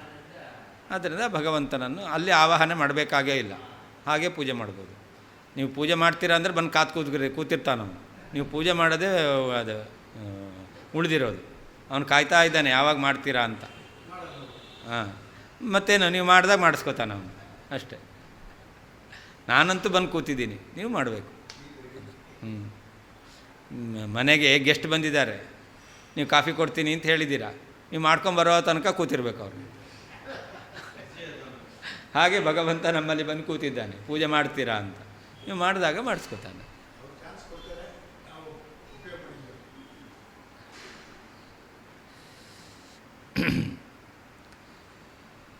ನಿತ್ಯಂ ಅಂದರೆ ಸಾರ್ವಕಾಲಿಕಂ, ಎಲ್ಲ ಕಾಲದಲ್ಲಿದೆ. ಸತ್ಯ ಅಂದರೆ ಅದಕ್ಕೆ ಬಾಧೆ ಇಲ್ಲ, ಇಲ್ಲ ಅಂತ ಆಗೋದಿಲ್ಲ. ಅದು ಎಲ್ಲ ಕಾಲದಲ್ಲೂ ಇದೆ, ಯಾವುದೋ ಒಂದು ಕಾಲದಲ್ಲಿದೆ ಅಂತಲ್ಲ, ಎಲ್ಲ ಕಾಲದಲ್ಲೂ ಇದೆ. ಏವಂಚ ತವ ನಿರ್ಗುಣಂ ಕದಾ ಸ್ಯಾತ್, ನಿನಗೆ ನಿನ್ನ ಬ್ರಹ್ಮ ನಿರ್ಗುಣ ಬ್ರಹ್ಮ ಅಂದಲ್ಲ, ನಿನ್ನ ಪ್ರಕಾರ ಆ ಬ್ರಹ್ಮ ನಿರ್ಗುಣ ಆಗೋದು ಯಾವಾಗ? ಅವಸರಾಭಾವಾತ್, ಅವಕಾಶವೇ ಇಲ್ಲ. ನಿರ್ಗುಣ ಆಗೋದು ಕಾಲ ಬೇಕಲ್ಲ. ಯಾವ ಕಾಲದಲ್ಲಿ ಅವನು ನಿರ್ಗುಣ ಆಗ್ತಾನೆ? ಎಲ್ಲ ಕಾಲದಲ್ಲಿ ಗುಣ ಇದೆ, ಇರತಕ್ಕಂಥ ಗುಣಕ್ಕೆ ಬಾಧೆ ಇಲ್ಲ. ಅದರಿಂದಾಗಿ ನಿರ್ಗುಣ ಆಗಲಿಕ್ಕೆ ಸಾಧ್ಯವೇ ಇಲ್ಲ. ಸಗುಣ ಪ್ರತಿಬಿಂಬೇಸ್ಮಿನ್ ಬಿಂಬತ್ವಾದ್ ರುದ್ರಪುಷ್ಪವತ್ ಸ್ವಾಭಾವಿಕ ಗುಣಂ ಬ್ರಹ್ಮ ಕಿಂತೆ ಭೂನ್ನಾನುಮಾನತಃ. ಭಗವಂತನ ಅವನಿದ್ದಾನಲ್ಲ, ಅವನು ಸ್ವಾಭಾವಿಕ ಗುಣ. ಭಗವಂತ ಸಹಜವಾದ ಸ್ವಾಭಾವಿಕವಾಗಿರ್ತಕ್ಕಂತಹ ಗುಣವುಳ್ಳವನು. ಅಂತಹ ಪರಮಾತ್ಮ ಜೀವನಲ್ಲಿ ಅವನೇನಾಗಿದೆ? ಅಸ್ಮಿನ್ ಸಗುಣ ಪ್ರತಿಬಿಂಬೆ, ಈ ಸಗುಣನಾದ ಪರಮಾತ್ಮನ ಪ್ರತಿಬಿಂಬ ಯಾರು? ಜೀವ. ಸಗುಣನಾದ ಗುಣಪೂರ್ಣನಾದಂತಹ ಪರಮಾತ್ಮನ ಸದ್ಗುಣ. ಗುಣ ಅಂತಂದರೆ ದೋಷವನ್ನು ಕೂಡ ಗುಣ ಅಂತ ಹೇಳೋದುಂಟು. ಸತ್ವರಜಸ್ತಮೋ ಗುಣ ಅಂತ ಹೇಳ್ತೇವಲ್ಲ, ಅಂದರೆ ತಮ ಗುಣ, ತಮಸ್ಸು ಅನ್ನೋದು ದೋಷ, ಅದನ್ನು ಗುಣಶಬ್ದದಿಂದ ವ್ಯವಹಾರ ಮಾಡ್ತೇವೆ. ಇಲ್ಲಿ ಪರಮಾತ್ಮ ಅವನು ಕಲ್ಯಾಣ ಗುಣದಿಂದ ಕೂಡಿರೋದು. ಆ ಕಲ್ಯಾಣ ಗುಣಪೂರ್ಣನಾದ ಪರಮಾತ್ಮನ ಪ್ರತಿಬಿಂಬನಾಗಿರ್ತಕ್ಕಂಥ ಜೀವ. ಆ ಜೀವನಿಗೆ ಯಾರು ಬಿಂಬ? ಪ್ರತಿಬಿಂಬನೂತನಾದಂತಹ ಜೀವನಿಗೆ ಬಿಂಬ ಯಾರು? ಪರಮಾತ್ಮ. ಆದ್ದರಿಂದ ಆ ಪರಮಾತ್ಮ ಅವನು ಬಿಂಬ ಆಗಿರೋದ್ರಿಂದಾಗಿ ಅವನೇನಾಗ್ತಾನೆ? ಗುಣಸಹಿತನೇ ಆಗಿರ್ತಾನೆ. ಅವನು ಸ್ವಾಭಾವಿಕವಾಗಿರ್ತಕ್ಕಂತಹ ಗುಣವುಳ್ಳವನಾಗ್ತಾನೆ. ಸ್ವಾಭಾವಿಕ ಗುಣಂ ಬ್ರಹ್ಮ ಕಿಂತೆ ಭೂನ್ ನಾನುಮಾನತಃ ಅಂತ. ಅದರಿಂದ ಅವನೇನಾಗ್ತಾನೆ? ಅವನು ಗುಣವುಳ್ಳವನೇ ಆಗ್ತಾ ಇದ್ದಾನೆ. ಭಗವಂತ ಈ ಜೀವರೆಲ್ಲರೂ ಕೂಡ ಪ್ರತಿಬಿಂಬರಾಗಿದ್ದಾರೆ. ಆ ಪರಮಾತ್ಮ ಬಿಂಬನಾಗಿದ್ದಾನೆ. ಬಿಂಬನಾದ್ದರಿಂದಾಗಿ ಪರಮಾತ್ಮನಲ್ಲಿ ಗುಣ ಇದೆ, ಸ್ವಾಭಾವಿಕವಾದ ಗುಣ ಇದೆ ಅಂತ ಸಿದ್ಧವಾಗುತ್ತೆ. ಅನುಮಾನದಿಂದ ಭಗವಂತನಲ್ಲಿ ಸ್ವಾಭಾವಿಕವಾಗಿ ಗುಣ ಇದೆ ಎಂಬುದಾಗಿ ಸಿದ್ಧವಾಗುತ್ತೆ. ಯಾಕೆ ಅಂತಂದರೆ ನೋಡಿ, ಬಿಂಬತ್ವ ಎಂಬತಕ್ಕಂಥದ್ದು ಹೇತು. ಬ್ರಹ್ಮ ಬಿಂಬಭೂತಂ ಬ್ರಹ್ಮ ಸ್ವಾಭಾವಿಕ ಸಗುಣಂ. ಭಗವಂತ ಬಿಂಬಭೂತನಾದವನು, ಅವನು ವಿಮತಂ ಬ್ರಹ್ಮ ಅಂತ ಹೇಳಬೇಕು. ಅಂದರೆ ಸಂಶಯಕ್ಕೆ ವಿಷಯ. ನಾವು ಸಗುಣ ಅಂತ ಹೇಳ್ತೇವೆ, ಅವರು ನಿರ್ಗುಣ ಅಂತ ಹೇಳ್ತಾರೆ. ಹಾಗಾದರೆ ಸಗುಣ ನಿರ್ಗುಣ ಎಂಬತಕ್ಕಂತಹ ಸಂದೇಹಕ್ಕೆ ವಿಷಯನಾದ ಭಗವಂತ ಅವನೇನಾಗಿದ್ದಾನೆ ಅಂತಂದರೆ ಸ್ವಾಭಾವಿಕವಾದ ಗುಣವುಳ್ಳವನಾಗಿದ್ದಾನೆ. ಯಾಕೆ ಅಂತಂದರೆ ಬಿಂಬತ್ವಾತ್ ಅಂತ ಹೇತು. ರುದ್ರಪುಷ್ಪವತ್ತು. ರುದ್ರಪುಷ್ಪ ಅಂತಂದರೆ ರುದ್ರದೇವರಿಗೆ ಇಷ್ಟವಾದ ಪುಷ್ಪ, ಅದೇ ಜಪಾಕುಸುಮ. ದಾಸವಾಳ ಪುಷ್ಪ ಅಂತಿದೆಯಲ್ಲ, ಅದು ರುದ್ರದೇವರಿಗೆ ಇಷ್ಟವಾಗಿರ್ತಕ್ಕಂತಹ ಪುಷ್ಪ ಅಂತ ಅದನ್ನು ಹೇಳ್ತಾರೆ. ಅದರಿಂದ ಪರಮಾತ್ಮ ಏನಾಗಿದ್ದಾನೆ, ಸಗುಣ ಬಿಂಬ ಪ್ರತಿಬಿಂಬೆ ಜೀವೇ ಪ್ರತಿಬಿಂಬತ್ವ. ಸಗುಣ ಪರಮಾತ್ಮ, ಅವನ ಪ್ರತಿಬಿಂಬನಾದಂತಹ ಜೀವನಿಗೆ ಪರಮಾತ್ಮ ಬಿಂಬನಾಗಿದ್ದಾನೆ. ಅಂದರೆ ಪರಮಾತ್ಮನಲ್ಲಿ ಬಿಂಬತ್ವ ಇದೆ. ಎಲ್ಲಿ ಬಿಂಬತ್ವ ಇರುತ್ತೋ ಅಂಥ ಕಡೆಯಲ್ಲಿ ಸ್ವಾಭಾವಿಕ ಗುಣ ಎಂತಕ್ಕಂಥದ್ದು ಇರುತ್ತೆ. ರುದ್ರಪುಷ್ಪ ಸ್ಫಟಿಕದಲ್ಲಿ ತೋರುವಂತಹ ಕೆಂಪಿದೆಯಲ್ಲ, ಅದು ಜಪಾಕುಸುಮದಿಂದ ತೋರಿರೋದು. ಹಾಗಾದರೆ ಜಪಾಕುಸುಮ ಎಂಬತಕ್ಕಂಥದ್ದು ಸ್ಫಟಿಕದಲ್ಲಿ ತೋರುವಂತಹ ಬಣ್ಣಕ್ಕೆ ಬಿಂಬ ಆಗಿದೆ. ಜಪಾಕುಸುಮ ಎಂಬತಕ್ಕಂಥದ್ದು ಸ್ಫಟಿಕದಲ್ಲಿ ತೋರತಕ್ಕಂತಹ ಬಣ್ಣಕ್ಕೆ ಅದು ಬಿಂಬವಾಗಿದೆ. ಆದ್ದರಿಂದ ಬಿಂಬ ಆದ್ದರಿಂದಾಗಿ ಆ ಜಪಾಕುಸುಮದಲ್ಲಿರ್ತಕ್ಕಂಥ ಗುಣ ಕೆಂಪು ಬಣ್ಣ ಅದೇನಾಗಿದೆ, ಸ್ವಾಭಾವಿಕವಾಗಿದೆ. ಪುಷ್ಪದಲ್ಲಿ ಸ್ವಾಭಾವಿಕವಾಗಿದೆ. ಹಾಗೆ ಜೀವನ ಪರಮಾತ್ಮನ ಪ್ರತಿಬಿಂಬನಾಗಿದ್ದಾನೆ. ಪರಮಾತ್ಮ ಜೀವನಿಗೆ ಬಿಂಬನಾಗಿದ್ದಾನೆ. ಅದೇ ಪರಮಾತ್ಮನಲ್ಲಿ ಬಿಂಬತ್ವ ಬಂತು. ಪರಮಾತ್ಮನಲ್ಲಿ ಜೀವತ್ವ ಬಂತು ಅಂತಂದರೆ ಜೀವ ಗುಣವುಳ್ಳವನಾಗಿದ್ದಾನೆ. ಸ್ಫಟಿಕದಲ್ಲಿ ಕೆಂಪು ತೋರ್ತಾ ಇದೆ. ಆ ಸ್ಫಟಿಕದಲ್ಲಿ ಕೆಂಪು ತೋರಬೇಕು ಅಂತಂದರೆ ಜಪಾಕುಸುಮದಲ್ಲಿ ಏನಿರಬೇಕು, ಕೆಂಪು ಬಣ್ಣ ಇರಬೇಕು. ಆದ್ದರಿಂದ ಆ ಸ್ಫಟಿಕದಲ್ಲಿ ತೋರುವ ಕೆಂಪು ಬಣ್ಣ ಉಳ್ಳಂತಹ ಜಪಾಕುಸುಮ ಬಿಂಬವಾಗಿದೆ. ಆದ್ದರಿಂದ ಅದರಲ್ಲಿರ್ತಕ್ಕಂಥ ಗುಣ ಏನಾಗಿದೆ, ಸ್ವಾಭಾವಿಕವಾಗಿದೆ. ಹಾಗೆ ಜೀವ ಅವನು ಗುಣವುಳ್ಳಂತಹ ಪರಮಾತ್ಮನ ಪ್ರತಿಬಿಂಬನಾಗಿದ್ದಾನೆ. ಆ ಗುಣವುಳ್ಳ ಜೀವನಿಗೆ ಬಿಂಬನಾದವನು ಪರಮಾತ್ಮ. ಹಾಗಾದರೆ ಪ್ರತಿಬಿಂಬನಾದ ಜೀವನಲ್ಲಿ ಗುಣ ಕಾಣಬೇಕು ಅಂತಾದರೆ ಬಿಂಬಭೂತನಾದ ಪರಮಾತ್ಮನಲ್ಲಿ ಗುಣ ಇರಬೇಕು. ಆ ಗುಣ ಏನದು, ಸ್ವಾಭಾವಿಕ. ಯಾಕೆ ಜಪಾಕುಸುಮ ಅಂತ. ಅದರಿಂದ ಹೀಗೆ ಅನುಮಾನ, ನಾವು ಯುಕ್ತಿಯನ್ನು ಕೂಡ ಹೇಳುವ ಮೂಲಕ ಭಗವಂತನಲ್ಲಿರ್ತಂಥ ಗುಣ ಅದು ಸ್ವಾಭಾವಿಕವಾಗಿದೆ, ಅವನು ನಿರ್ಗುಣ ಅಂತ ಹೇಳಿ ಬರೋದಿಲ್ಲ ಅಂತ ಹೇಳ್ತೇವೆ. ಬ್ರಹ್ಮ ಪರಮಾತ್ಮನು ಇದು ಪಕ್ಷ. ಬ್ರಹ್ಮ ಅಂತಂದರೆ ವಿಮತಂ ಬ್ರಹ್ಮ ಅಂತ ಅರ್ಥ. ನೀವು ನಿರ್ಗುಣ ಅಂತೀರ, ನಾವು ಸಗುಣ ಅಂತ ಹೇಳ್ತೇವೆ. ಈ ರೀತಿಯಲ್ಲಿ ನಿರ್ಗುಣ ಸಗುಣ ಎಂಬತಕ್ಕಂಥ ಸಂಶಯಕ್ಕೆ ವಿಷಯನಾದಂತಹ ಬ್ರಹ್ಮ ಇದ್ದಾನಲ್ಲ, ಅವನು ಸ್ವಾಭಾವಿಕ ಗುಣಂ, ಇದು ಸಾಧ್ಯ, ಸಹಜವಾದ ಸ್ವಾಭಾವಿಕವಾದ ಗುಣವುಳ್ಳವನು ಅಂತ. ಹೇತು ಯಾವುದು ಅಂತಂದರೆ ಅಸ್ಮಿನ್ ಸಗುಣ ಪ್ರತಿಬಿಂಬೆ ಬಿಂಬತ್ವಾತ್ ಅನ್ನೋದು ಹೇತು. ಈ ಗುಣ ಉಳ್ಳಂತಹ ಪರಮಾತ್ಮನ ಪ್ರತಿಬಿಂಬನಾದ ಜೀವನಿಗೆ ಬಿಂಬನಾಗಿದ್ದಾನೆ. ಸಗುಣ ಪ್ರತಿಬಿಂಬೆ ಬಿಂಬತ್ವಾತ್.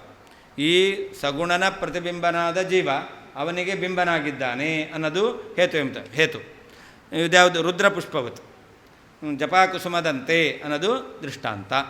ಈ ರೀತಿಯಲ್ಲಿ ಈ ಅನುಮಾನದಿಂದ ತೇ ನಿನ್ನ ಮತದಲ್ಲಿಯೂ ಕೂಡ ನಾಭೂತ್ ಬ್ರಹ್ಮ ಸ್ವಾಭಾವಿಕ ಗುಣವುಳ್ಳವನ ಆಗೋದಿಲ್ವೇನು, ಹಾಗೆಯೇ ಆಗ್ತಾನೆ.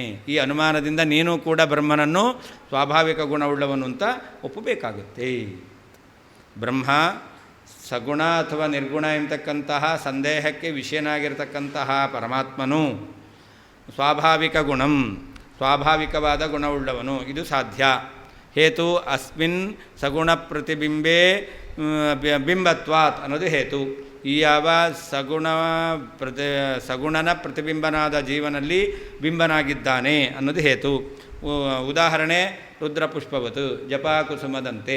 ಅಲ್ಲಿಯೂ ಕೂಡ ಏನಾಗಿದೆ, ಸ್ಫಟಿಕದಲ್ಲಿರುವಂತಹ ಕೆಂಪು ಅದಕ್ಕೆ ಅದು ಪ್ರತಿಬಿಂಬ, ಅದಕ್ಕೆ ಬಿಂಬವಾಗಿರ್ತಕ್ಕಂಥದ್ದು ಜಪಾಕುಸುಮ ಎಂಬತಕ್ಕ. ಅದೇ ಸಗುಣ ಪ್ರತಿಬಿಂಬ ಅದಕ್ಕೆ ಬಿಂಬವಾಗಿದೆ. ಸಗುಣ ಪ್ರತಿಬಿಂಬ ಸ್ಫಟಿಕ ಎಂಬತಕ್ಕಂಥದ್ದು, ಅದಕ್ಕೆ ಬಿಂಬವಾಗಿರ್ತಕ್ಕಂಥದ್ದು ಜಪಾಕುಸುಮ ಎಂಬತಕ್ಕಂಥದ್ದು. ಹೇಗೋ ಅಂತ ಈ ರೀತಿಯಾಗಿರ್ತಕ್ಕಂಥ ಅನುಮಾನದಿಂದಲೂ ಕೂಡ ತೇ ನಿನ್ನ ಮತದಲ್ಲಿಯೂ ನಾಭೂತ್ ಕಿಂ ಬ್ರಹ್ಮ ಸಗುಣ ಆಗೋದಿಲ್ವೇನು? ಸಗುಣನೇ ಆಗ್ತಾನೆ. ನಿನ್ನ ಮತದಲ್ಲಿಯೂ ಕೂಡ ಬ್ರಹ್ಮನನ್ನು ಯುಕ್ತಿಯಿಂದ ನೀನು ಸಾಧನೆ ಮಾಡಿದಾಗ ಸಗುಣ ಅಂತಲೇ ಹೇಳಬೇಕು, ನಿರ್ಗುಣ ಅಂತ ಹೇಳಲಿಕ್ಕೆ ಬರುವುದಿಲ್ಲ. ಅನುಮಾನ ಪ್ರಯೋಗಂ ದರ್ಶಯತಿ. ಶ್ಲೋಕದಲ್ಲಿಯೇ ಯುಕ್ತಿ ಹೇಗೆ, ಅನುಮಾನ ಹೇಗೆ ಅನ್ನೋದನ್ನು ತೋರಿಸ್ತಾ ಇದ್ದಾರೆ. ವಿಮತಂ ಬ್ರಹ್ಮ, ನೋಡಿ ಬ್ರಹ್ಮ ಅಂತಿದೆಯಲ್ಲ, ಅದಕ್ಕೆ ವಿಮತಂ ಅಂತ ಇಟ್ಕೊಳ್ಬೇಕು. ವಿಮತ ಅಂತಂದರೆ ಸಂಶಯಕ್ಕೆ ವಿಷಯನಾದವನು. ಏನು ಸಂಶಯ?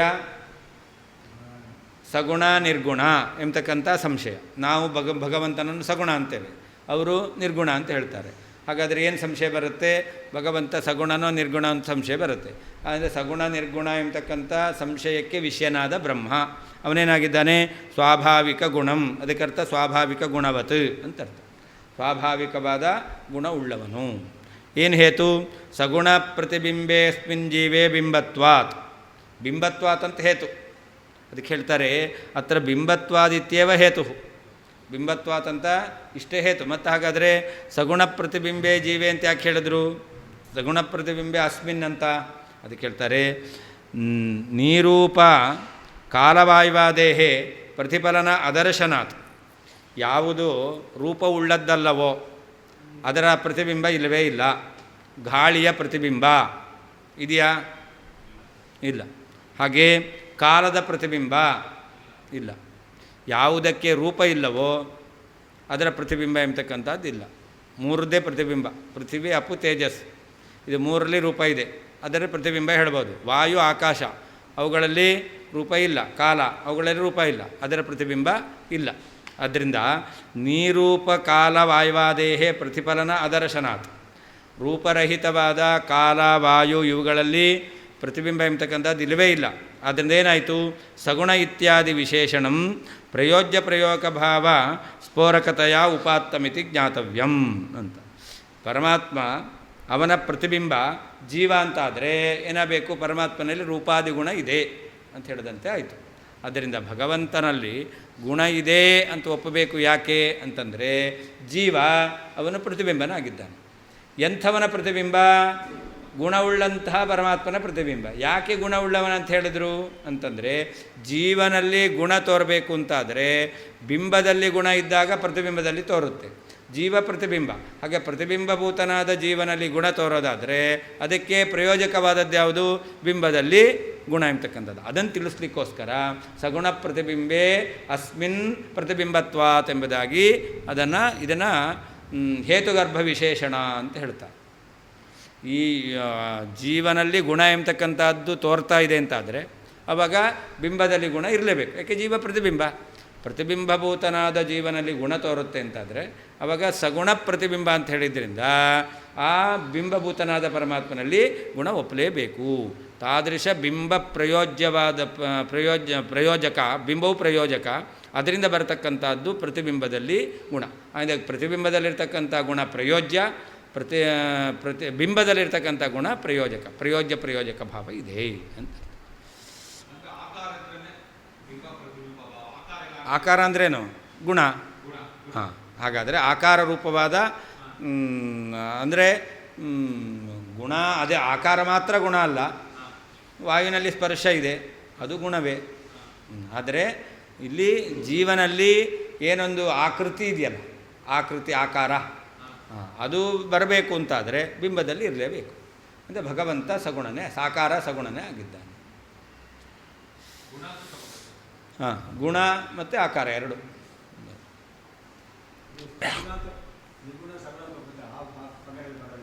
ಏನು?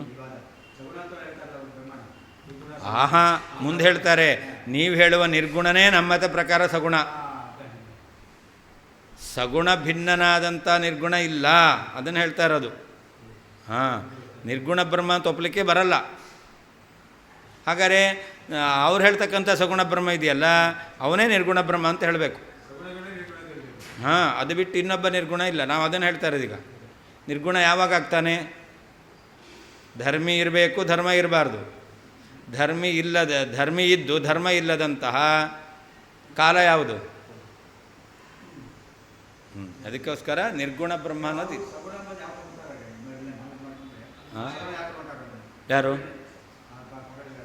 ಯಾರು ಜಗತ್ತಿನ ಸೃಷ್ಟಿಯಾದಿ ವ್ಯಾಪಾರವನ್ನು ಮಾಡ್ತಾನೋ ಅವನು ಸಗುಣ ಬ್ರಹ್ಮ. ಒಂದೇ ಗುಣ ಅಲ್ಲ, ಅವನಲ್ಲಿ ಅನೇಕ ಗುಣಗಳಿದೆ. ಗುಣವುಳ್ಳ ಬ್ರಹ್ಮ ಮಿಥ್ಯಾ, ಸಗುಣ ಬ್ರಹ್ಮ ಮಿಥ್ಯಾ ಅವರಲ್ಲಿ, ನಿರ್ಗುಣ ಬ್ರಹ್ಮ ಸತ್ಯ. ನಾವು ಹೇಳ್ತೇವೆ, ನೀವು ಈ ಜಗತ್ತಿನ ಸೃಷ್ಟಿಯಾದಿ ವ್ಯಾಪಾರವನ್ನು ಮಾಡಲಿಕ್ಕೋಸ್ಕರ ಯಾರನ್ನು ಸಗುಣ ಬ್ರಹ್ಮ ಅಂತ ಹೇಳ್ತೀರೋ ಅವನೇ ನಿರ್ಗುಣ ಬ್ರಹ್ಮ. ಸಗುಣ ಬ್ರಹ್ಮನೇ ನಿರ್ಗುಣ ಅಂತ ಯಾಕೆ? ಸತ್ವರಜಸ್ತಮೋ ಗುಣಗಳ ಸಂಬಂಧ ಇಲ್ಲ ಅನ್ನೋ ಅರ್ಥದಲ್ಲಿ ನಿರ್ಗುಣ ಅಂತ ಹೇಳಬೇಕಷ್ಟೇ ಹೊರತು ಇಬ್ಬರು ಬ್ರಹ್ಮರನ್ನು ಒಪ್ಪಬೇಕಾಗಿಲ್ಲ. ಮುಂದೆ ವಾದಿರಾಜು ತುಂಬ ಚೆನ್ನಾಗಿ ಹೇಳ್ತಾರೆ, ನಿಮ್ಮ ಸಿದ್ಧಾಂತವೇ ಅದ್ವಿತೀಯ ಅಂತ, ನೀವು ಸಗುಣ ಬ್ರಹ್ಮನನ್ನೇ ದ್ವಿತೀಯ ಮಾಡಲಿಕ್ಕೆ ಹೊರಟಿದ್ದೀರಲ್ಲ ಅಂತ ಅವ್ರು ಕೇಳ್ತಾರೆ. ನಿಮ್ಮ ಸಿದ್ಧಾಂತವೇ ಒಬ್ಬ ಬ್ರಹ್ಮ, ಅದ್ವಿತೀಯ ಬ್ರಹ್ಮ ಅಂತ ಒಪ್ಪೋರು. ಹಾಗಿರ್ಬೇಕಾದ್ರೆ ಸಗುಣ ನಿರ್ಗುಣ ಅಂತ ಇಬ್ಬರನ್ನ ಒಪ್ತಿರಲ್ಲ, ನಿಮ್ಮ ಸಿದ್ಧಾಂತಕ್ಕೆ ವಿರೋಧ ಅಂತ ಅಪಹಾಸ್ಯ ಮಾಡ್ತಾರೆ. ಅಲ್ಲ, ಅದೇ ಅವನಿಗೆ ಸಗುಣತ್ವ ಹೇಗೆ ಬಂತು ಅಂದರೆ ಮಾಯಾದಿಂದ ಅಂತ ಹೇಳ್ತಾರೆ ಅವರು. ಹಾಂ, ಒಂದು ಉಳಿದ ಸಗುಣ ಬ್ರಹ್ಮ ಇದ್ದಾನೆ, ಅದು ಮಾಯಾಕಲ್ಪಿತ. ನಾವು ಹೇಳ್ತಾ ಇದ್ದೇವೆ ಈಗ ಮಾಯಾಕಲ್ಪಿತ ಅಲ್ಲ. ಹಾಗಾದ್ರೆ ಏನಾಯಿತು? ಮಾಯಾಕಲ್ಪಿತ ಅಲ್ಲ ಅಂತಂದರೆ ಬ್ರಹ್ಮ ಏನಾದ? ಸಗುಣನಾದ. ಹಾಗಾದರೆ ಸಗುಣ ಬ್ರಹ್ಮನೇ ಬ್ರಹ್ಮ. ಸಗುಣ ಬ್ರಹ್ಮ ಅತಿರಿಕ್ತ ಇನ್ನೊಬ್ಬ ನಿರ್ಗುಣ ಬ್ರಹ್ಮ ಇಲ್ವೇ?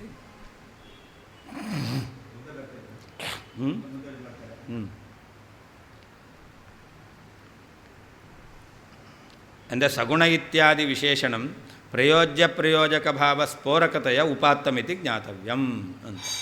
ಜೀವನಲ್ಲಿ ಗುಣ ತೋರಬೇಕಾದ್ರೆ ಪ್ರತಿಬಿಂಬಭೂತನಾದವನು ಜೀವ, ಬಿಂಬಭೂತನಾದ ಪರಮಾತ್ಮನಲ್ಲಿ ಗುಣ ಇರಲೇಬೇಕು. ಅಂದರೆ ಪ್ರಯೋಜ್ಯ ಪ್ರಯೋಜಕ ಭಾವ ಇದೆ ಅಂತ ತಿಳಿಸ್ಲಿಕ್ಕೋಸ್ಕರ ಸಗುಣ ಪ್ರತಿಬಿಂಬೆ ಅಂತ ಹೇಳಿದ್ದಾರೆ. ರುದ್ರಪುಷ್ಪವತ್ ಅದಕ್ಕರ್ಥ ಜಪ ಕುಸುಮವತ್ ಅಂತ ಅರ್ಥ. ತೇ ತವ ಮತೇಪಿ ನಾಭೂತ್ ಕಿಂ ಅಭೂದೇವ. ಅಂದರೆ ನಿನ್ಮತ ಪ್ರಕಾರವು ಗುಣಪೂರ್ಣನಾಗಲಿಲ್ಲ, ಸ್ವಾಭಾವಿಕ ಗುಣವುಳ್ಳವನಾಗಲಿಲ್ವಾ? ಹಾಗೇ ಇದ್ದಾನೆ.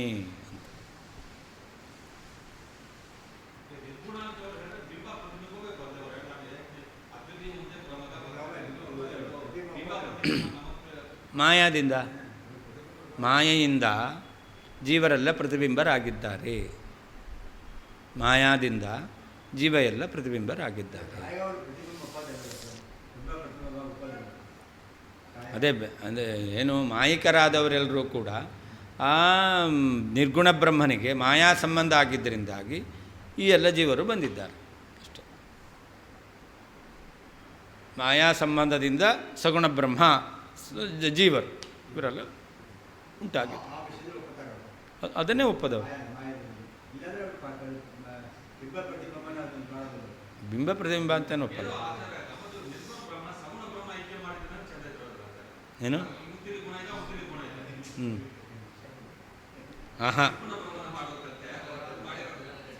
ಸಗುಣ ಬ್ರಹ್ಮ ಆದರೆ ನೋಡಿ, ವಿರುದ್ಧವಾದ ಗುಣವುಳ್ಳವರಿಗೆ ಐಕ್ಯ ಹೇಳಲಿಕ್ಕೆ ಬರಲ್ಲ. ಸಗುಣ ಅಂತಂದರೆ ಗುಣವುಳ್ಳವರು. ಒಂದೇ ಗುಣ ಇದೆಯಾ? ಇಲ್ಲ. ಆದ್ದರಿಂದ ಅಲ್ಲಿ ಐಕ್ಯ ಹೇಳಲಿಕ್ಕೆ ಬರಲ್ಲ. ನೋಡಿ, ಎರಡೂ ದ್ರವ ಹೇಳ್ತೇನೆ, ನೀರು ಎಣ್ಣೆ ಮಿಶ್ರ ಆಗಲ್ಲ ಅಲ್ವ? ಎರಡು ದ್ರವನೇ, ಅದೇ ಸಮಾನ ಗುಣ ಅಲ್ಲ ಅದು. ಅದೇ ಹಾಲು ನೀರು, ಹಾಂ, ಎಷ್ಟು ಹಾಲು ಹಾಕಿದ್ರೆ ಎಷ್ಟು ನೀರು ಹಾಕಿದ್ರೂ ಕೂಡ ಅದು ನೀರು ತುಂಬ ಜಾಸ್ತಿ ಆಗಬೇಕು, ಆವಾಗ ಅದು ಹಾಲೇ. ಹಾಗಾದರೆ ನೀರು ಹಾಲು ಮಿಶ್ರಣ ಆಗುತ್ತೆ, ಒಂದಾಗ್ಬೋದು. ಒಂದೊಂದ್ರ ಮಿಶ್ರಣ ಅಂತಲೇ ಅರ್ಥ. ಅದೇ ನೀರು ಎಣ್ಣೆ ಅಥವಾ ಹಾಲು ಎಣ್ಣೆ ಮಿಶ್ರ ಆಗುತ್ತಾ? ಹಾಗಾದರೆ ಸಗುಣ ಎರಡು ಬೇರೆ ಬೇರೆ ಗುಣ. ಅದಕ್ಕೋಸ್ಕರ ಗುಣವೇ ಇಲ್ಲ ಅಂತ ಮಾಡಿಬಿಟ್ರೆ ಹಾಂ, ಆಗ ಐಕ್ಯ ಅಂತ ಹೇಳ್ಬೋದು. ಅದಕ್ಕೋಸ್ಕರ ನಿರ್ಗುಣ ಅಂತ ಹೇಳೋದು. ತತ್ವಮಸಿ ಅನ್ನೋದಕ್ಕೆ ವಾಕ್ಯಾರ್ಥ ಮಾಡಬೇಕಾದ್ರೆ ಇದನ್ನೇ ಹೇಳೋದು. ಅವರು ತತ್ ಅಂತಂದರೆ ಯಾರು? ತತ್ ಅಂದರೆ ಬ್ರಹ್ಮ. ಬ್ರಹ್ಮ ಅಂದರೆ ಎಂಥ ಬ್ರಹ್ಮ? ಸರ್ವಜ್ಞತ್ವಾದಿ ವಿಶಿಷ್ಟ ಆಗಲ್ಲ, ಆ ಸರ್ವಜ್ಞತ್ವಾದಿ ಬಿಡಬೇಕು. ತ್ವಂ ನೀನು ಅಂತ. ನೀನು ಅಂದರೆ ಯಾರು? ಜೀವ. ಜೀವ ಏನು? ಅವನಲ್ಲಿ ಅಲ್ಪಜ್ಞತ್ವಾದಿಗಳಿದೆ, ಅದನ್ನು ಬಿಟ್ಟುಬಿಡಬೇಕು. ಹಾಗಾದರೆ ತತ್ ತ್ವಂ ಅಂತಂದ್ರೇ ನೀವು ಯಾರನ್ನು ಸರ್ವಜ್ಞತ್ವಾದಿ ವಿಶಿಷ್ಟ ಅಂತ ಹೇಳ್ತಾ ಇದ್ದೀರೋ ಆ ಚೇತನ, ತ್ವಂ ಅಲ್ಪಜ್ಞತ್ವ ವಿಶಿಷ್ಟನಾದ ಅಂತ ಯಾ ಚೇತನ ಆ ಚೇತನ, ಅದೆರಡು ಒಂದೇ. ಚೇತನಗಳು ಐಕ್ಯ ಹೊರತು ಏನಲ್ಲ. ಅಲ್ಪಜ್ಞತ್ವ ವಿಶಿಷ್ಟನಾದ ಸರ್ವಜ್ಞತ್ವ ವಿಶಿಷ್ಟನಾದ ಬ್ರಹ್ಮನಿಗೆ ಐಕ್ಯ ಅಲ್ಲ, ಯಾಕೆ ವಿರುದ್ಧ ಗುಣ. ಯಾವಾಗಲೂ ಕತ್ತಲೆ ಬೆಳಕು ಒಂದಾಗಲ್ಲ. ಜೀವ ಅವನು ಕತ್ತಲೆ ಅಜ್ಞಾನ, ಪರಮಾತ್ಮ ಬೆಳಕು ಜ್ಞಾನ. ಅದರಿಂದ ಜೀವ ಬ್ರಹ್ಮರಿಗೆ ಅಭೇದವನ್ನು ಹೇಳಲಿಕ್ಕೆ ಬರಲ್ಲ.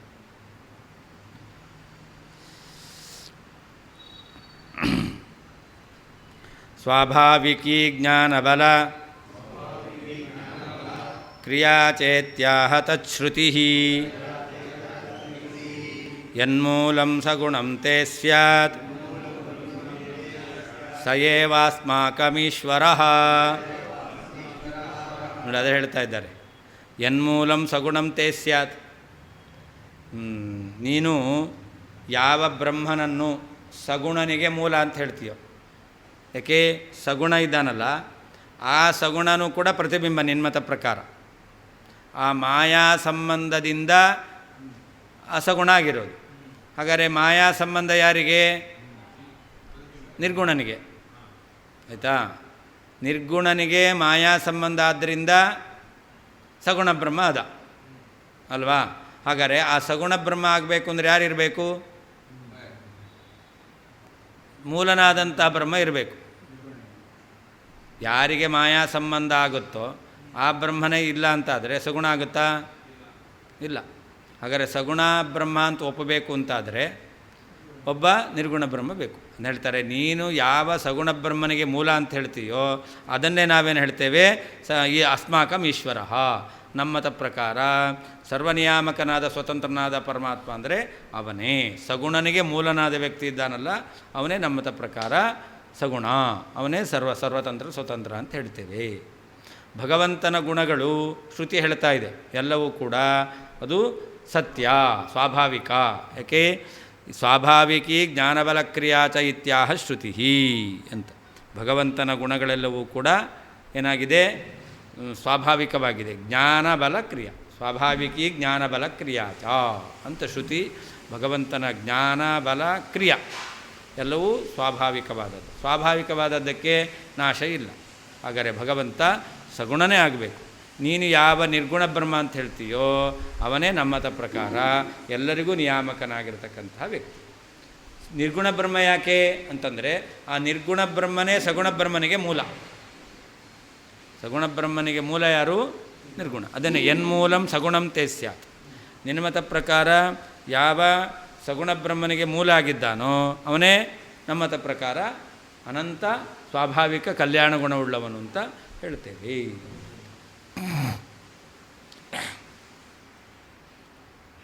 ತತ್ ಆದ್ದರಿಂದ ಅಂದರೆ ಬಿಂಬದಲ್ಲಿ ಸ್ವಾಭಾವಿಕವಾಗಿರ್ತಕ್ಕಂತಹ ಗುಣ ಎಂಬತಕ್ಕಂಥದ್ದು ಇರಲೇಬೇಕು. ಪ್ರತಿಬಿಂಬದಲ್ಲಿ ಗುಣ ತೋರಬೇಕು ಅಂತಾದರೆ ಬಿಂಬದಲ್ಲಿ ಸ್ವಾಭಾವಿಕವಾಗಿ ಗುಣ ಇರಲೇಬೇಕು. ತತ್ ಅದನ್ನು ಬಿಂಬದಲ್ಲಿ ಸ್ವಾಭಾವಿಕವಾಗಿ ಗುಣವನ್ನು ಒಪ್ಪಲೇಬೇಕು. ಆದ್ದರಿಂದ ಶ್ರುತಿಯು ಜ್ಞಾನಬಲ ಕ್ರಿಯಾಚ, ಪರಮಾತ್ಮನ ಜ್ಞಾನ ಬಲ ಕ್ರಿಯಾ ಎಲ್ಲ ವ್ಯಾಪಾರಗಳು ಇದೆಲ್ಲವೂ ಕೂಡ ಸ್ವಾಭಾವಿಕಿ ಸಹಜವಾಗಿದೆ, ಸ್ವಾಭಾವಿಕವಾಗಿದೆ ಇತಿ ಎಂದು ಆಹಾ ಹೇಳ್ತಾ ಇದೆ. ತೇ ನಿನ್ನ ಸಗುಣಂ ಗುಣಪೂರ್ಣನಾದ ಗುಣಸಹಿತನಾದಂತಹ ಬ್ರಹ್ಮನು ಯನ್ಮೂಲಂ ಯಾವ ನಿರ್ಗುಣ ಬ್ರಹ್ಮ ಮೂಲವಾಗಿ ಹೊಂದಿದ್ದಾನೋ ಅಥವಾ ನಮ್ಮತ ಪ್ರಕಾರ ಸ್ವಾಭಾವಿಕವಾದ ಕಲ್ಯಾಣ ಗುಣವುಳ್ಳಂತಹ ಬ್ರಹ್ಮ ಇದ್ದಾನೋ ಸಹ ಅವನೇ ಅಸ್ಮಾಕಂ ನಮ್ಮ ಮತದಲ್ಲಿ ಈಶ್ವರ ನಿಯಾಮಕನಾಗಿದ್ದಾನೆ. ತತ್ ಅಂತಂದರೆ ಬಿಂಬವು ಸ್ವಾಭಾವಿಕವಾಗಿರ್ತಕ್ಕಂತಹ ಗುಣವುಳ್ಳದ್ದು ಎಂಬುದಾಗಿ ಒಪ್ಪಲೇಬೇಕು.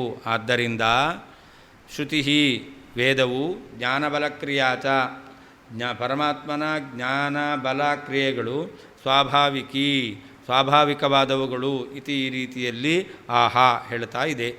ತೇ ನಿನ್ನ ಸಗುಣಂ ಗುಣಸಹಿತನಾದಂತಹ ಬ್ರಹ್ಮನು ಯನ್ಮೂಲಂ ಯಾವ ವ್ಯಕ್ತಿಯನ್ನು ಮೂಲ ಪುರುಷನನ್ನಾಗಿ ಹೊಂದಿದೆಯೋ, ಯಾರವನು ಸ್ವಾಭಾವಿಕವಾದ ಅನಂತ ಕಲ್ಯಾಣ ಗುಣಪೂರ್ಣನಾದಂಥ ವ್ಯಕ್ತಿ ಇದ್ದಾನೋ, ಸಯೇವ ಅವನೇ ಅಸ್ಮಾಕಂ ನಮಗೆ ಈಶ್ವರ ಪರಮಾತ್ಮನು. ತಸ್ಮಾತ್ ಅಂತ ಅರ್ಥ. ಏನರ್ಥ? ಬಿಂಬಸ್ಯ ಸ್ವಾಭಾವಿಕ ಗುಣವತ್ವ ಅವಶ್ಯಂ ಭಾವಾತ್. ಬಿಂಬದಲ್ಲಿ ಸ್ವಾಭಾವಿಕವಾದ ಗುಣಗಳನ್ನು ಒಪ್ಪಲೇಬೇಕು. ಆದ್ದರಿಂದ ಯಾಕೆ ಒಪ್ಪಬೇಕು ಸ್ವಾಭಾವಿಕವಾದ ಗುಣವನ್ನು? ಬಿಂಬದಲ್ಲಿ ಪ್ರತಿಬಿಂಬದಲ್ಲಿ ಗುಣ ಬರಬೇಕು ಅಂತಂದರೆ ಬಿಂಬದಲ್ಲಿ ಗುಣ ಸ್ವಾಭಾವಿಕವಾಗಿ ಇರಲೇಬೇಕು. ಜೀವರು ಪ್ರತಿಬಿಂಬರು, ಅವರಲ್ಲಿ ಗುಣ ಇದೆ. ಹಾಗಾದರೆ ಜೀವರಲ್ಲಿರುವ ಗುಣ ಅದು ಪ್ರತಿಬಿಂಬನಾದಂಥ ಪರಮಾತ್ಮನಲ್ಲಿ ಇದ್ರೇ ಕೂಡುತ್ತೆ. ಅಂದರೆ ಬಿಂಬನಲ್ಲಿ ಗುಣ ಒಪ್ಪಲೇಬೇಕು. ನಾನು ಮೇಮತೆ ಸಗುಣಂ ವಿಷ್ಣುವಾದಿಕಮೇವ ಪ್ರತಿಬಿಂಬಂಚ ಅಥೋ ಭವದಭಿಮತ ವಿಷ್ಣೋ ಕಥಂ ಬಿಂಬತಾ ಇತ್ಯತಃ ಯನ್ಮೂಲಮಿತಿ. ಅವ್ರು ಹೇಳ್ತಾರೆ, ನಮ್ಮ ಮತದಲ್ಲಿ ಸಗುಣಂ ವಿಷ್ಣುವಾದಿಕಮೇವ ಪ್ರತಿಬಿಂಬಂ. ನೀವ್ಯಾವ ಗುಣ ವಿಶಿಷ್ಟನಾದಂತಹ ವಿಷ್ಣು ಅಂತ ಹೇಳ್ತೀರಾ, ಇವರನ್ನೇ ನಾವು ಪ್ರತಿಬಿಂಬ ಅಂತ ಹೇಳ್ತೇವೆ. ವಿಷ್ಣು ಅಂತ ನೀವು ಯಾರನ್ನು ಕರಿತೀರೋ ಆ ವಿಷ್ಣು ಜಗತ್ತಿನ ಸೃಷ್ಟಿಯಾದಿ ವ್ಯಾಪಾರ ಮಾಡುವವನು, ಗುಣವಿಶಿಷ್ಟನಾದವನು ಅಂತ ಹೇಳ್ತೀರ. ಅಂದರೆ ನಿಮ್ಮ ಮತದಲ್ಲಿ ಯಾವ ವಿಷ್ಣು ಗುಣಸಹಿತನಾಗಿದ್ದಾನೆ ಅಂತ ನೀವು ಹೇಳ್ತೀರೋ ಅವನೇ ನಮ್ಮ ಮತದಲ್ಲಿ ಏನಾಗಿದ್ದಾನೆ? ಅವನು ಪ್ರತಿಬಿಂಬ.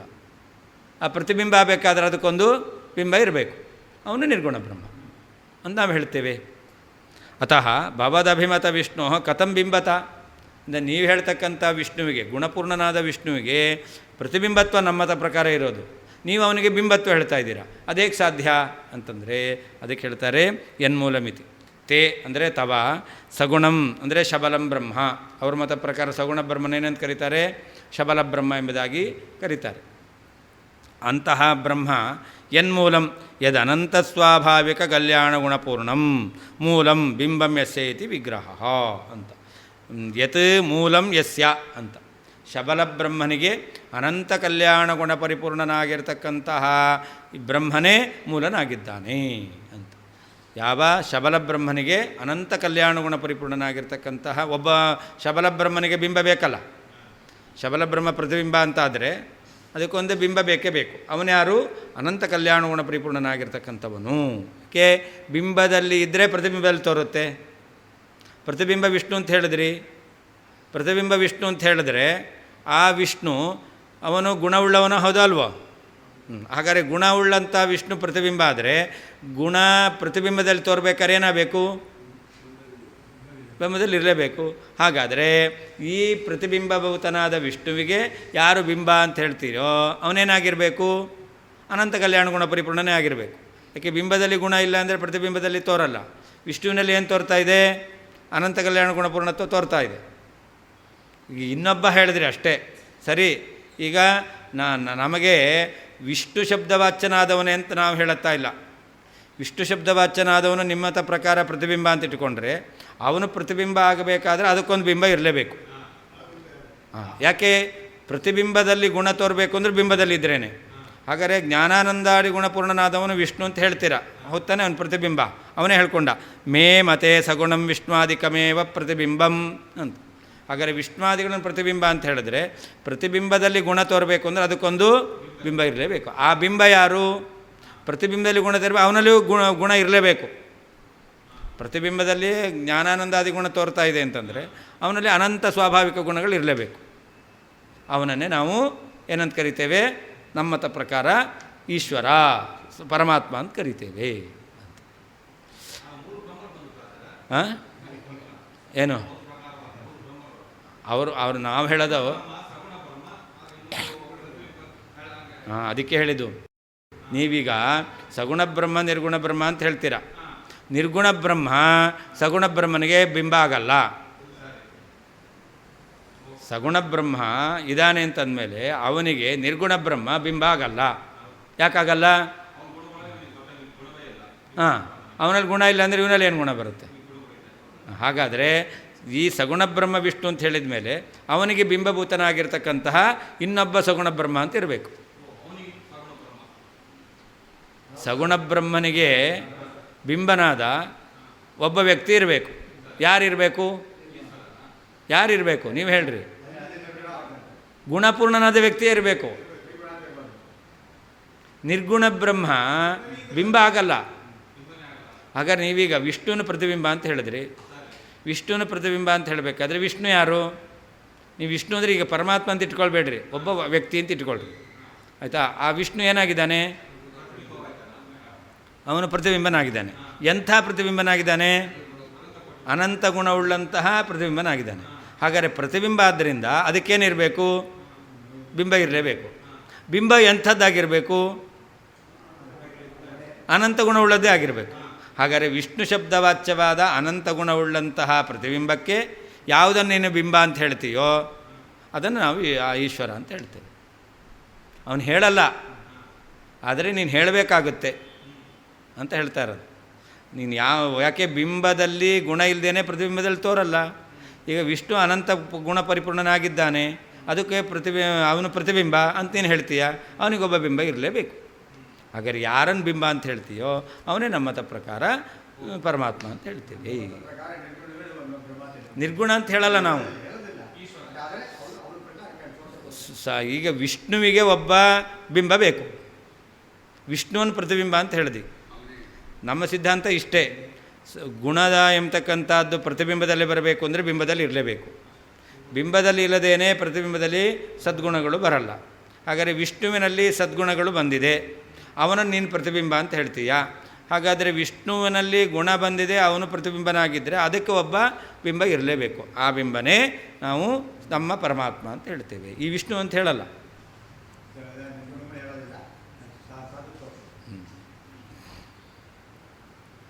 ಸಯೇವ ಅನಂತ ಸ್ವಾಭಾವಿಕ ಕಲ್ಯಾಣ ಗುಣಪೂರ್ಣ ಬಿಂಬಭೂತಃ ಏವ ನ ನಾಮ್ನಿ ವಿಪ್ರತಿಪತ್ತಿರಿತಿ ಭಾವ. ಅಂದರೆ ನಮ್ಮಲ್ಲಿ ವಿಷ್ಣು ಶಬ್ದವಾಚ್ಯನಾದವನೇ ಬಿಂಬ ಆಗಿರಬೇಕು, ಪರಮಾತ್ಮ ಅಂತ ನಾವು ಹೇಳಲ್ಲ.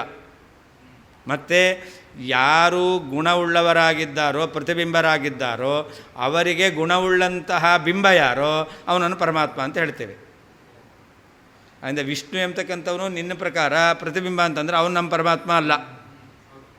ಯಾಕೆ ನಿನ್ನ ಪ್ರಕಾರ ವಿಷ್ಣುವಿನ ಪ್ರತಿಬಿಂಬ ಅಂತ ಒಪ್ಪಿರೋದ್ರಿಂದ ನಮ್ಮ ಪ್ರಕಾರ ಆ ವಿಷ್ಣು ಪ್ರತಿಬಿಂಬ ಆದ್ದರಿಂದ ಅವನಿಗೊಬ್ಬ ಬಿಂಬ ಇರಬೇಕು, ಗುಣಪರಿಪೂರ್ಣನಾದ ಬಿಂಬನೇ ಇರಬೇಕು.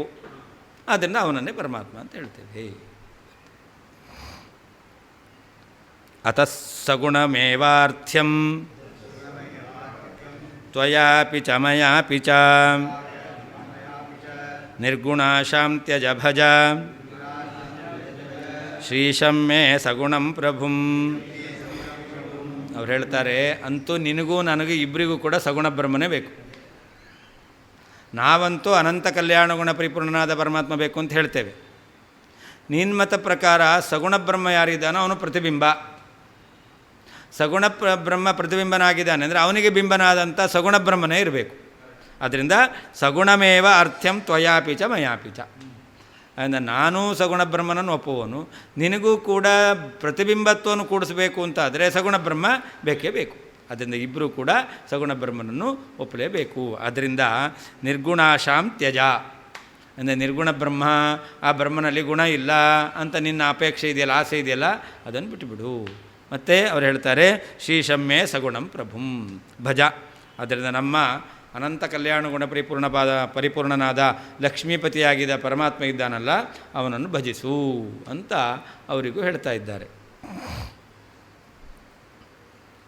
ಅತಃ ಬಿಂಬದಲ್ಲಿ ಸ್ವಾಭಾವಿಕವಾಗಿ ಗುಣ ಇರಲೇಬೇಕು ಎಂಬುದಾಗಿ ಹೇಳಿರೋದ್ರಿಂದ ತ್ವಯಾಪಿ ಮಯಾಪಿ ನನ್ನಿಂದಲೂ ತ್ವಯಾಪಿ ಚ ನಿನ್ನಿಂದಲೂ ಕೂಡ ಸಗುಣಂ ಏವ ಗುಣಪರಿಪೂರ್ಣನಾಗಿರ್ತಕ್ಕಂತಹ ಬ್ರಹ್ಮನೇ ಅರ್ಥ್ಯಂ ಪ್ರಾರ್ಥಿಸಲು ಯೋಗ್ಯನಾಗಿದ್ದಾನೆ. ಬೇಕು ಒಪ್ಪಬೇಕು ಅಂತ ಅರ್ಥ, ಅದಕ್ಕೆ ಇನ್ನೊಂದು ಅರ್ಥ ಪ್ರಾರ್ಥಿಸಲು ಯೋಗ್ಯನಾಗಿದ್ದಾನೆ.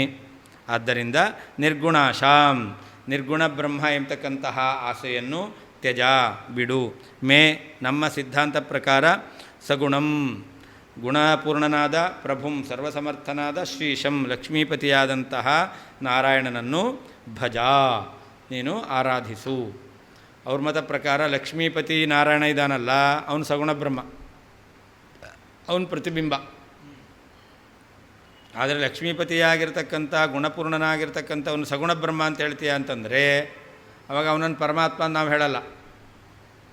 ಅವನು ಯಾರು ಬೇಕಾದ್ರೆ ನೀನು ಹೇಳ್ಕೊ, ನಮಗೆ ಆ ಹೆಸರಿಂದ ಈ ಹೆಸರಿಂದ ಕರಿಬೇಕು ಅಂತ ಹೇಳಲ್ಲ. ನಾವು ಹೇಳೋದು ನಾರಾಯಣನ್ ನಮ್ಮ ಸಿದ್ಧಾಂತ ಪ್ರಕಾರ ಸರ್ವೋತ್ತಮನಾದ ಪರಮಾತ್ಮ ಅಂತಲೇ ನಾರಾಯಣನ ಕರೆಯೋದು. ಆದರೆ ನಿನ್ನ ಮತ ಪ್ರಕಾರ ಲಕ್ಷ್ಮೀಪತಿಯಾಗಿರ್ತಕ್ಕಂತಹ ಅವನಲ್ಲಿ ಗುಣ ಬಂದ್ಬಿಡುತ್ತೆ.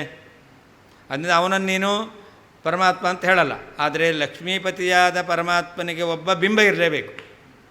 ಆ ಬಿಂಬನನ್ನೇ ನಾವು ಪರಮಾತ್ಮ ಅಂತ ಹೇಳ್ತೇವೆ. ಅವನನ್ನೇ ನೀನು ಆರಾಧಿಸು, ನಾನು ಆರಾಧಿಸ್ತೇವೆ ಅಂತ.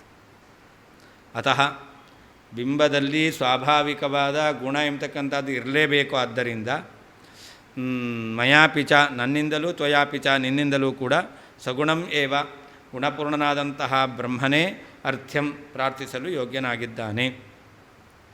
ನಿರ್ಗುಣಾಶ ಭಗವಂತ ನಿರ್ಗುಣ ಎಂಬತಕ್ಕಂಥ ಆಸೆಯನ್ನು ತ್ಯಜ ಬಿಡು. ನಮ್ಮ ಸಿದ್ಧಾಂತ ಪ್ರಕಾರ ಸಗುಣಂ ಗುಣಪೂರ್ಣನಾದ ಪ್ರಭುಂ ಸರ್ವಸಮರ್ಥನಾದ ಶ್ರೀಶಂ ಲಕ್ಷ್ಮೀಪತಿಯಾದಂತಹ ಭಗವಂತನನ್ನು ಭಜ ಆರಾಧಿಸು. ಉಪಸಂಹರತಿ ಇಷ್ಟತನಕ ಹೇಳಿರ್ತಕ್ಕಂಥ ವಿಷಯ ಭಗವಂತ ಗುಣಪೂರ್ಣನಾಗಿದ್ದಾನೆ ಎಂಬತಕ್ಕಂಥ ಅದನ್ನು ಉಪಸಂಹಾರ ಮಾಡ್ತಾ ಇದ್ದಾರೆ. ಅತಃ ಅಂತ. ಅಥ ಅಂದರೆ ಏನರ್ಥ? ಬಿಂಬಸ್ಯ ಸ್ವಾಭಾವಿಕ ಗುಣವತ್ವಾವಶ್ಯಂ ಭಾವಾತ್.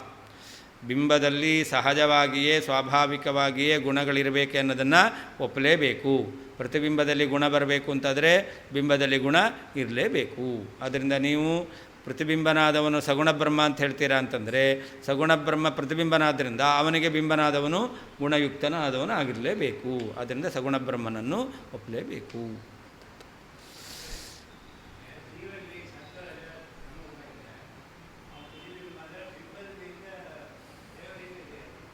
ಅದಕ್ಕೆ ಹೇಳಿದ್ದು ಸಗುಣ ಪ್ರತಿಬಿಂಬ ಅಂತ ಹೇಳಿದ್ದು. ಭಗವಂತನಲ್ಲಿರುವಂತಹ ಗುಣಗಳು ಸದ್ಗುಣಪೂರ್ಣನಾದ ಪರಮಾತ್ಮನ ಪ್ರತಿಬಿಂಬ ಜೀವ. ಜೀವನಲ್ಲಿ ನಾವು ಹೇಳ್ತಾದ್ದು ಪ್ರತಿಬಿಂಬದಲ್ಲಿ ಇದ್ದದ್ದು ಮಾತ್ರ ಬರುತ್ತೆ ಅಂತ ಹೇಳಲ್ಲ, ಪ್ರತಿಬಿಂಬದಲ್ಲಿ ಇದ್ದದ್ದು ಎಲ್ಲವೂ ಬರುತ್ತೆ ಅಂತ ಹೇಳಲ್ಲ. ಎರಡು, ಪ್ರತಿಬಿಂಬದಲ್ಲಿ ಇದ್ದದ್ದು ಎಲ್ಲವೂ ಬರುತ್ತೆ ಅಂತಿಲ್ಲ, ಪ್ರತಿಬಿಂಬದಲ್ಲಿ ಇದ್ದದ್ದು ಮಾತ್ರ ಬರುತ್ತೆ ಅಂತಿಲ್ಲ. ಜೀವ ಈಗ ಅವನಲ್ಲಿ ಅಜ್ಞಾನಾದಿಗಳಿದೆ. ನಿಮ್ಮ ಪ್ರಶ್ನೆ ಏನು? ಜೀವ ಪ್ರತಿಬಿಂಬ, ಅವನಲ್ಲಿ ಅಜ್ಞಾನ ಇದೆ. ಪರಮಾತ್ಮ ಬಿಂಬ, ಹಾಗಾದರೆ ಬಿಂಬಭೂತನಾಗಿರ್ತಕ್ಕಂಥ ಪರಮಾತ್ಮನಲ್ಲಿ ಅಜ್ಞಾನ ಇರಬೇಕು. ಅದಕ್ಕೆ ನಾವು ಹೇಳೋದು ಬಿಂಬದಲ್ಲಿ ಇದ್ದರೆ ಮಾತ್ರ ಬರುತ್ತೆ ಅಂತ ಹೇಳಲ್ಲ, ಬಿಂಬದಲ್ಲಿ ಇದ್ದದ್ದು ಬರುತ್ತೆ ಅಂತ ಹೇಳ್ತೇವೆ. ಹಾಗಾದರೆ ಬಿಂಬದಲ್ಲಿ ಇದ್ದದ್ದು ಬರುತ್ತಲ್ಲ, ಇನ್ನೊಂದು ಪ್ರಶ್ನೆ ಮಾಡ್ತೀರಾ, ಅನಂತ ಕಲ್ಯಾಣ ಗುಣಪೂರ್ಣತ್ವ ಇತ್ತೆ ಬಿಂಬದಲ್ಲಿ, ಪ್ರತಿಬಿಂಬನಲ್ಲಿ ಬರಲಿ, ಬಿಂಬದಲ್ಲಿ ಇದ್ದದ್ದು ಎಲ್ಲವೂ ಬರುತ್ತೆ ಇಲ್ಲ. ಬಿಂಬದಲ್ಲಿ ಇದ್ದದ್ದೇ ಬರುತ್ತೆ ಅಂತನೂ ಇಲ್ಲ, ಬಿಂಬದಲ್ಲಿ ಇದ್ದದ್ದು ಎಲ್ಲವೂ ಬರುತ್ತೆ ಅಂತಿಲ್ಲ. ಬಿಂಬದಲ್ಲಿ ಇದ್ದದ್ದು ಪ್ರತಿಬಿಂಬದಲ್ಲಿ ಬರುತ್ತೆ. ಬಿಂಬದಲ್ಲಿಲ್ಲ ಅಂದರೆ ಪ್ರತಿಬಿಂಬದಲ್ಲಿ ಅಂತಹ ಗುಣಗಳ ಬರಲಿಕ್ಕೆ ಸಾಧ್ಯ ಇಲ್ಲ.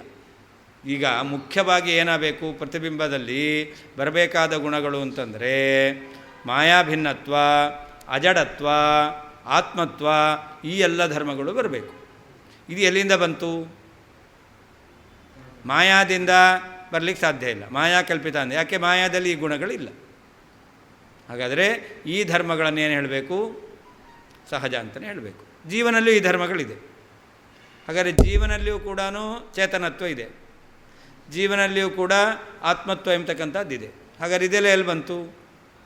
ಬಿಂಬಭೂತನಾದವನಲ್ಲಿ ಚೇತನತ್ವ ಆತ್ಮತ್ವ ಇರೋದರಿಂದ ಬಂದಿದೆ ಅಂತ ಹೇಳ್ಬೋದು. ಅದೇ ಜೀವನಿಗೆ ಆ ಬಿಂಬಭೂತನಾಗಿರ್ತಕ್ಕಂತಹ ಪರಮಾತ್ಮ ಆ ಗುಣಗಳ ಸಂಬಂಧವನ್ನು ಬರುವಂತೆ ಮಾಡ್ತಾನೆ. ಅವನು ಸ್ವತಂತ್ರ, ಅವನು ತಾನಾಗೆ ಬರಲಿಲ್ಲ.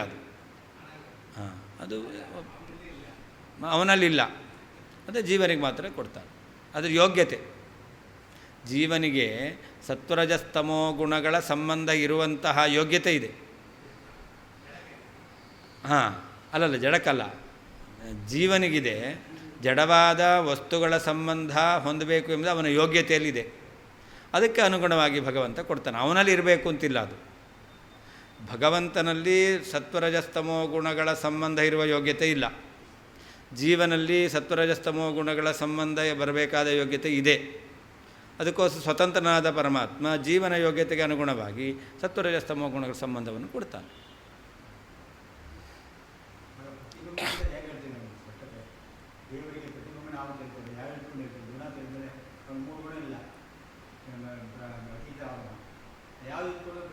ಬಿಂಬಕ್ರಿಯೆಯ ಕ್ರಿಯಾವಾನ್ ನಹಿ ಪ್ರತಿಬಿಂಬಸ್ಯ ಕ್ರಿಯಾ.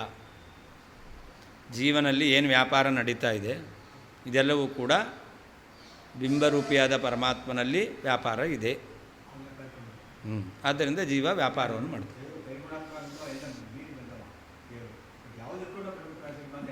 ಅದೇ ಜ್ಞಾನ ಇಚ್ಛಾ ಕ್ರಿಯಾ. ಜೀವ ಅಂದ್ರೇನು? ಚೇತನ ಅಂದ್ರೇನು? ಜಾನಾತಿ ಇಚ್ಛತಿ ಯತತಿ. ಇದು ಜೀವ. ಈ ಜೀವ ಎಂಬತಕ್ಕಂಥದ್ದು ಪ್ರತಿಬಿಂಬ. ಜೀವನ ಜ್ಞಾನ, ಜೀವನ ಇಚ್ಛಾ, ಜೀವನ ಪ್ರಯತ್ನ ಎಂಬತಕ್ಕಂಥದ್ದು ಭಗವಂತನಲ್ಲಿದೆ, ಅದು ಜೀವನಲ್ಲಿ ಬಂದಿದೆ. ಜೀವ ಅಂದ್ರೇನು? ಈ ತ್ರಿಗುಣ ಮುಖ್ಯವಾಗಿ ಸತ್ವರಜಸ್ತಮ ಅಲ್ಲ, ಇದು ಜ್ಞಾನೇಚ್ಛಾ ಕ್ರಿಯಾ.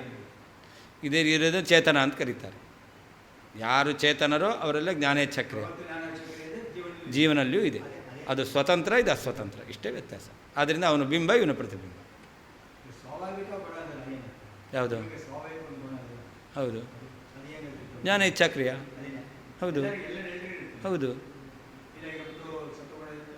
ಅದಿರಲಿ. ಜ್ಞಾನ ಇಚ್ಛಾ ಕ್ರಿಯಾದಲ್ಲಿ ಕ್ವಾಂಟಿಟಿ ಬೇಡ, ಕ್ವಾಲಿಟಿ ನೋಡ್ರಿ. ಎಷ್ಟು ಕ್ವಾಂಟಿಟಿ ಇದೆ ಅಂತ ಕೇಳ್ತಾ ಇಲ್ಲ. ಕ್ವಾಲಿಟಿ, ಜ್ಞಾನ ಇಚ್ಛಾ ಕ್ರಿಯಾ ಅನ್ನೋದು ಕ್ವಾಲಿಟಿ ಎಲ್ಲರಲ್ಲೂ ಇದೆಯೋ ಇಲ್ವೋ? ಆದ್ದರಿಂದ ಎಲ್ಲರೂ ಕೂಡ ಭಗವಂತನ ಪ್ರತಿಬಿಂಬ.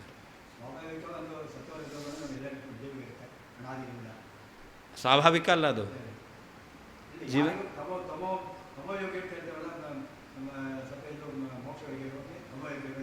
ಹೌದು, ಸ್ವಭಾವ, ತಾಮಸ ಸ್ವಭಾವ.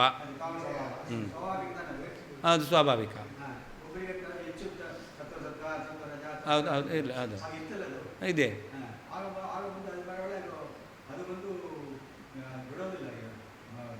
ಸಹಜ ಅದು. ಹೌದು ಹೌದು ಹೌದು ಹೌದು. ಅದರಿಂದೇನು?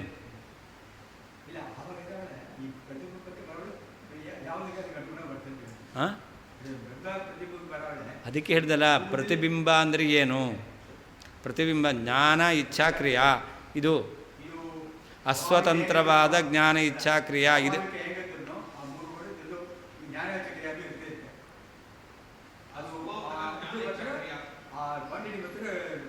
ಹೌದು.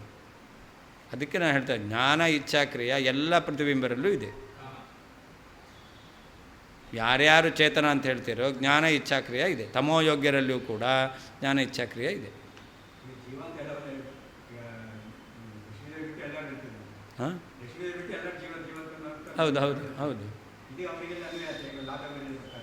ಹಾಂ ಹಾಂ, ಅವರು ಜ್ಞಾನ ಇಚ್ಛಾ ಕ್ರಿಯೆ ಇದೆಯಲ್ಲ, ಎಲ್ಲರೂ ಪ್ರತಿಬಿಂಬರೇ. ಹೌದು. ಲಕ್ಷ್ಮೀದೇವಿಯು ಕೂಡ ಬೇಡ, ಚೇತನ ಅಂತ ಹೇಳ್ತಾನೆ, ನಾ ಜೀವ ಅಂತ ಹೇಳ್ತಾನೆ ಇಲ್ಲ. ನಾ ಚೇತನ ಶಬ್ದ ಪ್ರಯೋಗ ಮಾಡ್ತಾ ಇದ್ದೇನೆ, ನಾ ಜೀವ ಶಬ್ದ ಪ್ರಯೋಗ ಮಾಡ್ತಾ ಇಲ್ಲ, ಚೇತನ ಅಂತ ಹೇಳ್ತಾ ಇದ್ದೇನೆ. ಬೇಡ, ಜ್ಞಾನೇಚ್ಛಾ ಕ್ರಿಯಾ ಲಕ್ಷ್ಮೀದೇವಿಯದ್ದು ಕೂಡ ಪರಮಾತ್ಮನ ಅಧೀನ. ಆದ್ದರಿಂದ ಲಕ್ಷ್ಮೀದೇವಿಯು ಕೂಡ ಪರಮಾತ್ಮನ ಪ್ರತಿಬಿಂಬ. ಹಾಂ ಹಾಂ,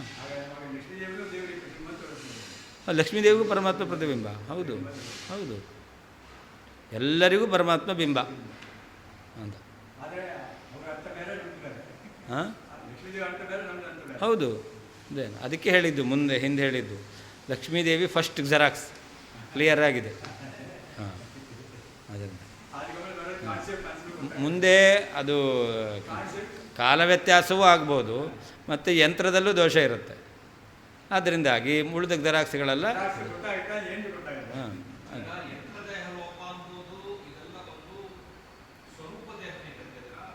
ಏನು ಯಾವುದು?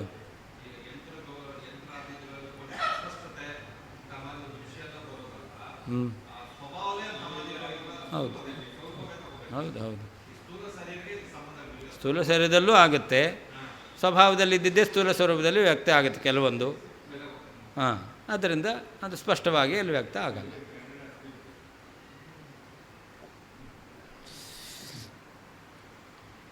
ವಚಸಾಂ ಗೌರವಾಯೈವ ಸಗುಣದ್ವಯಕಲ್ಪನಂ ನ ಚೇತ್ಸ್ಯಾತ್ಸಿದ್ಧ ಸಗುಣ ಭಜನೆ ಗೌರವಂ ತವ. ಅವ್ರು ಹೇಳ್ತಾರೆ, ನೀವು ಒಬ್ಬ ಸಗುಣನನ್ನು ಒಪ್ಪಬೇಕು ಅಂತಂದರೆ ಅವಾಗ ಇಬ್ಬರು ಸಗುಣನನ್ನು ಒಪ್ಪಬೇಕಾಯ್ತು. ಅವ್ರ ಮತ ಪ್ರಕಾರ ಒಬ್ಬ ನಿರ್ಗುಣ ಬ್ರಹ್ಮ, ಒಬ್ಬ ಸಗುಣ ಬ್ರಹ್ಮ. ಈಗ ನಾವು ಹೇಳಿದ ಕ್ರಮದಲ್ಲಿ ಒಬ್ಬ ಸಗುಣ ಬ್ರಹ್ಮ ಅಲ್ಲ, ಇಬ್ಬರು ಸಗುಣ ಬ್ರಹ್ಮ ಆದರು. ಯಾಕೆ? ಸಗುಣ ಬ್ರಹ್ಮನನ್ನು ಪ್ರತಿಬಿಂಬ ಅಂತ ಹೇಳೋದ್ರಿಂದ ಆ ಸಗುಣ ಬ್ರಹ್ಮ ಪ್ರತಿಬಿಂಬನಿಗೆ ಬಿಂಬನಾದಂತಹ ಇನ್ನೊಬ್ಬ ಸಗುಣ ಬ್ರಹ್ಮನೇ ಇರಬೇಕು, ನಿರ್ಗುಣ ಬ್ರಹ್ಮ ಆಗಲ್ಲ. ಆದ್ದರಿಂದ ಸಗುಣದ್ವಯ ಕಲ್ಪನಾ ಆಯ್ತು. ಈಗ ಅಂದರೆ ನೀವು ಮೊದಲೇ ಸಗುಣ ಬ್ರಹ್ಮ ಕಲ್ಪನೆ ಮಾಡಿದ್ದು ಒಂದು, ನಿರ್ಗುಣ ಬ್ರಹ್ಮ ಸಗುಣ ಬ್ರಹ್ಮ ಅಂತ ಕಲ್ಪನೆ ಮಾಡ್ತಾ ಇದ್ದೀರಾ, ಅದಕ್ಕೆ ಆಧಾರ ಇಲ್ಲ, ಇದೊಂದು ಕಲ್ಪನೆ. ಇವಾಗ ಸಗುಣ ಬ್ರಹ್ಮ ಆಗಬೇಕು ಅಂತಾದರೆ ಅವನಿಗೊಬ್ಬ ಬಿಂಬ ಇರಬೇಕು, ಅಂದರೆ ಇಬ್ಬರು ಸಗುಣನನ್ನು ಒಪ್ಪಬೇಕು ಅಂತ ಆಯಿತು. ಇದನ್ನು ನಿಮಗೆ ಶಾಸ್ತ್ರದ ರೀತಿಯಲ್ಲಿ ಗೌರವ ಬರ್ತಾ ಇದೆ. ನಿಜವಾಗ್ಲೂ ಗೌರವ ಬೇಕು ಅಂತ ಅಪೇಕ್ಷೆ ಪಡ್ತೀರಾ ಇಲ್ವೋ? ನಮಗೆ ಗೌರವ ಕೊಡಲಿಲ್ಲ ಅಂತ ಬೇಜಾರು ಮಾಡ್ತೀರಾ ತಾನೇ? ಹಾಗಾದ್ರೆ ಗೌರವ ಬರಬೇಕು ಅಂತಾದರೆ ನಿಮಗೆ ಗುರುತ್ವ ಇರಬೇಕು. ಸಿದ್ಧಾಂತ ಪ್ರತಿಷ್ಠಾಪನಾ ಗುರುತ್ವ, ಗೌರವ ಅನ್ನೋದಕ್ಕೆ ಅದೊಂದು ಅರ್ಥ. ಇನ್ನು ಗೌರವ ಅಂತಂದರೆ ಪ್ರಮಾಣ ಇಲ್ಲದೇ ಇದ್ದದನ್ನು ಒಪ್ಪೋದು ಒಂದು ಗೌರವ. ಇನ್ನೊಂದು ಗೌರವ ಅಂತಂದರೆ ನಮ್ಮನ್ನು ಎಲ್ಲರೂ ಅಭಿನಂದಿಸಬೇಕು ಅಂತ, ಅದನ್ನು ಗೌರವ ಅಂತ ಹೇಳ್ತೇವೆ. ಯಾವಾಗ ಬರುತ್ತೆ ನಿಮಗೆ? ಸಿದ್ಧ ಸಗುಣ ಭಜನೆ ಗೌರವಂತವ. ಯಾವ ಪರಮಾತ್ಮ ಅನಂತ ಕಲ್ಯಾಣ ಗುಣಪೂರ್ಣನಾಗಿದ್ದಾನೆ ಅವನನ್ನು ನೀನು ಸೇವಿಸು, ಅಂದರೆ ಅವನನ್ನು ಒಪ್ಪು, ಆವಾಗ ನಿನಗೂ ಕೂಡ ಗುರುತ್ವ ಎಂಬತಕ್ಕಂಥದ್ದು ಬರುತ್ತೆ, ಗೌರವ ಎಂಬತಕ್ಕಂಥದ್ದು ಬರುತ್ತೆ ಅಂತ ಹೇಳ್ತಾ ಇದ್ದಾರೆ. ಹಾಂ, ಅದೇ ಅದು ದೋಷ.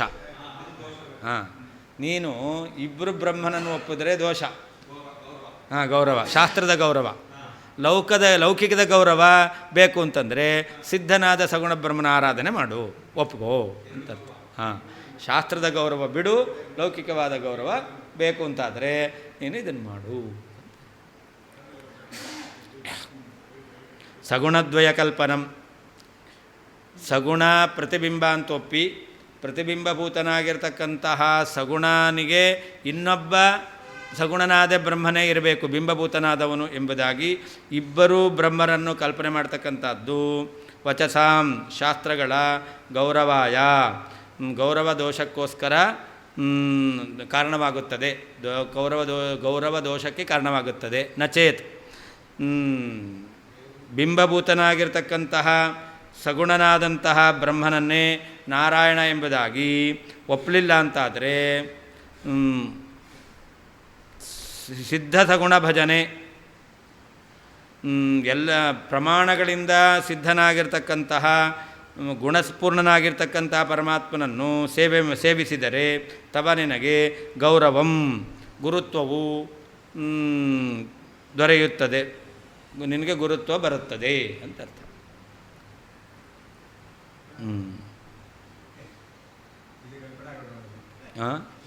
ಇದು ಕಲ್ಪನಾ ಗೌರವ ಅಲ್ಲ, ಮೊದಲನೇದು ಕಲ್ಪನಾ ಗೌರವ. ಸಗುಣದ್ವಯ ಕಲ್ಪನಂ, ಸಗುಣ ಬ್ರಹ್ಮನನ್ನು ಒಪ್ಪಿ ಅವನನ್ನು ಪ್ರತಿಬಿಂಬ ಅಂತ ಹೇಳಿ ಪ್ರತಿಬಿಂಬನಾದಂಥವನಿಗೆ ಬಿಂಬನಾದವನು ಸಗುಣ ಬ್ರಹ್ಮನೇ ಇರಬೇಕು. ಆದ್ದರಿಂದ ಇಬ್ಬರು ಸಗುಣನನ್ನು ಕಲ್ಪನೆ ಮಾಡ್ತಕ್ಕಂಥದ್ದು ವಚಸಾಂ ಶಾಸ್ತ್ರಗಳ ಗೌರವಾಯ ಏವ, ಗೌರವಕ್ಕೆ ಕಾರಣವಾಗುತ್ತದೆ. ನಚೇತ್ ಸಗುಣದ್ವಯ ಬ್ರಹ್ಮನನ್ನು ಒಪ್ಪಲಿಲ್ಲ, ಸಗುಣ ಬ್ರಹ್ಮ ಇಬ್ಬರನ್ನು ಒಪ್ಪಲಿಲ್ಲ ಅಂತಾದರೆ ಆವಾಗ ಅದೇನಾಗಬೇಕು? ಸಿದ್ಧ ಸಗುಣ ಭಜನೆ, ಅದನ್ನು ಒಪ್ಪಬಾರ್ದು. ನಾವು ಹೇಳುವಂತಹ ಪ್ರಮಾಣ ಸಿದ್ಧನಾಗಿರ್ತಕ್ಕಂಥ ಗುಣಪೂರ್ಣನಾದ ಪರಮಾತ್ಮನ ಸೇವಿಸಿದರೆ ತವ ನಿನಗೆ ಗೌರವಂ ಸ್ಯಾತ್, ಗುರುತ್ವ ಎಂಬತಕ್ಕಂಥದ್ದು ಬರುತ್ತದೆ. ನೀನು ಗುರು ಆಗ್ತಾ ಇದ್ದೀಯಾ ಅಂತ ಅರ್ಥ.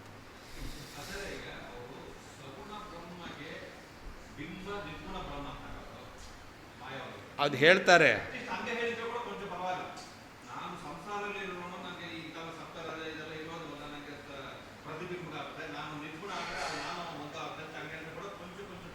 ಅದಿತ್ತು, ಅವ್ರು ಹೇಳೋದು ಹಾಗೇನೆ, ನಾವು ಹೇಳ್ತಾ ಇದ್ದೇವೆ ಹಾಗೆ ಹೇಳಲಿಕ್ಕೆ ಬರಲ್ಲ, ಹಾಗೆ ಹೇಳಲಿಕ್ಕೆ ಬರಲ್ಲ. ಯಾಕೆ? ಪ್ರತಿಬಿಂಬದಲ್ಲಿ ಗುಣ ಬಿಂಬ ಮೂಲಕವಾಗಿಯೇ ಬರಬೇಕು. ಆದ್ದರಿಂದ ಇಬ್ಬರು ಸಗುಣನನ್ನು ಒಪ್ಪಬೇಕಾಯ್ತು ಅಂತ ನಾವು ಹೇಳ್ತಾ ಇದ್ದೇವೆ. ಅವ್ರನ್ನ ಖಂಡನೆ ಮಾಡ್ತಕ್ಕಂಥದ್ದು. ನಾವು ಹೇಳಿದ್ದು ಅವರು ಒಪ್ಕೊಂಡ್ರು ಅಂತಲ್ಲ, ನಾವು ಹೇಳಿದ್ದೇನೆ ಅವರು ಒಪ್ಕೊಂಡಿಲ್ಲ. ಅವ್ರು ಹೇಳೋದು ನಿರ್ಗುಣ ಬ್ರಹ್ಮ ಸಗುಣ ಬ್ರಹ್ಮ ಅಂತಲೇ ಹೇಳೋದು, ಅದನ್ನು ನಾವು ಆಪಾದನೆ ಮಾಡ್ತಾ ಇದ್ದೇವೆ. ನಚೇತ್ ಮೂಲೀಭೂತ ಗುಣಬ್ರಹ್ಮಿತ ಬಿಂಬಸ್ಯೈವ ನಾರಾಯಣತ್ವ ಅನಂಗೀಕಾರೇ ಯತ್ ಸಗುಣದ್ವಯ ಕಲ್ಪನಂ ತದು ವಚಸಃ ಗೌರವಾಯ ಅಪಾಂಡಿತ್ಯಾಪಾದಕ ವಚೋ ಬಾಹುಲ್ಯಾಯ ಇವ ಅಂತರ್ಥ. ನಚೇತ್ ಅಂದ್ರೇನು? ಮೂಲಭೂತನಾಗಿರ್ತಕ್ಕಂತಹ ಗುಣಪೂರ್ಣನಾಗಿರ್ತಕ್ಕಂತಹ ಬ್ರಿಂಬ, ನಾವು ಹೇಳ್ತಕ್ಕಂತಹ ಪರಮಾತ್ಮ, ಅವನನ್ನು ನೀವು ನಾರಾಯಣ ಅಥವಾ ಅನಂಗೀಕಾರ, ಅವನನ್ನು ಪರಮಾತ್ಮ ಅಂತ ನೀವು ಒಪ್ಪಲ್ಲ ಅಂತಾದರೆ ಅವಾಗ ಯತ್ ಸಗುಣದ್ವಯ ಕಲ್ಪನಂ, ಅವಾಗ ಇಬ್ಬರು ಸಗುಣನನ್ನು ಒಪ್ಪಬೇಕು. ಸಗುಣ ಒಬ್ಬ ಬ್ರಹ್ಮ, ಅವನಿಗೆ ಮೂಲಭೂತನಾದ ಇನ್ನೊಬ್ಬ ಅಂತ ಇಬ್ಬರನ್ನು ಒಪ್ಪಬೇಕಾಗತ್ತೆ. ಆವಾಗ ವಚಸಃ ಗೌರವಾಯೈವ ಅಂದರೆ ಏನರ್ಥ? ಅಪಾಂಡಿತ್ಯಾಪಾದಕ, ನಿನಗೆ ಪಾಂಡಿತ್ಯ ಇಲ್ಲ, ನಿನಗೆ ವೈದುಷ್ಯ ಇಲ್ಲ ಎಂಬುದನ್ನು ಹೇಳ್ತಕ್ಕಂತಹ ಅದು ವಚೋ ಬಾಹುಲ್ಯ. ಏನು ಶಾಸ್ತ್ರದ ರೀತಿಯಲ್ಲಿ ಬಾಹುಲ್ಯ ಎಂಬತಕ್ಕಂತಹ ದೋಷ, ಗೌರವ ಎಂಬತಕ್ಕಂಥ ದೋಷ ಅದು ಬರುತ್ತೆ. ದೋಷಮಜಾನತಃ ಬಹುಶಾಸ್ತ್ರ ರಚನೆ ವ್ಯರ್ಥನಮಿತಿ ಭಾವ. ದೋಷವನ್ನು ತಿಳಿಯದೇನೆ ನೀವು ಅನೇಕ ಶಾಸ್ತ್ರ ರಚನೆ ಮಾಡಿದ್ದೀರ.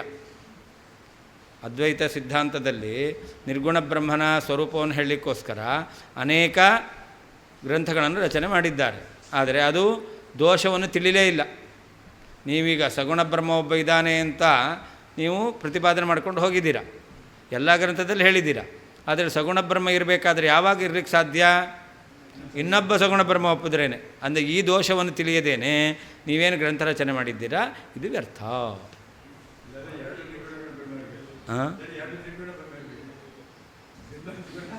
ಅದು ಬೇಕಾಗಿಲ್ಲ.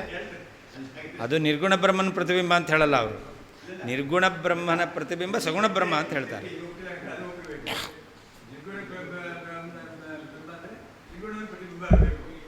ಅದೇನು ಹೇಳದೇ ಇಲ್ವಲ್ಲ, ಅದು ಪ್ರತಿಬಿಂಬ ಆಗಬೇಕು ಅಂತ ಹೇಳಲ್ಲ. ಅದು ನಿರ್ಗುಣ ಬ್ರಹ್ಮ ಮುಖ್ಯ ಬ್ರಹ್ಮ.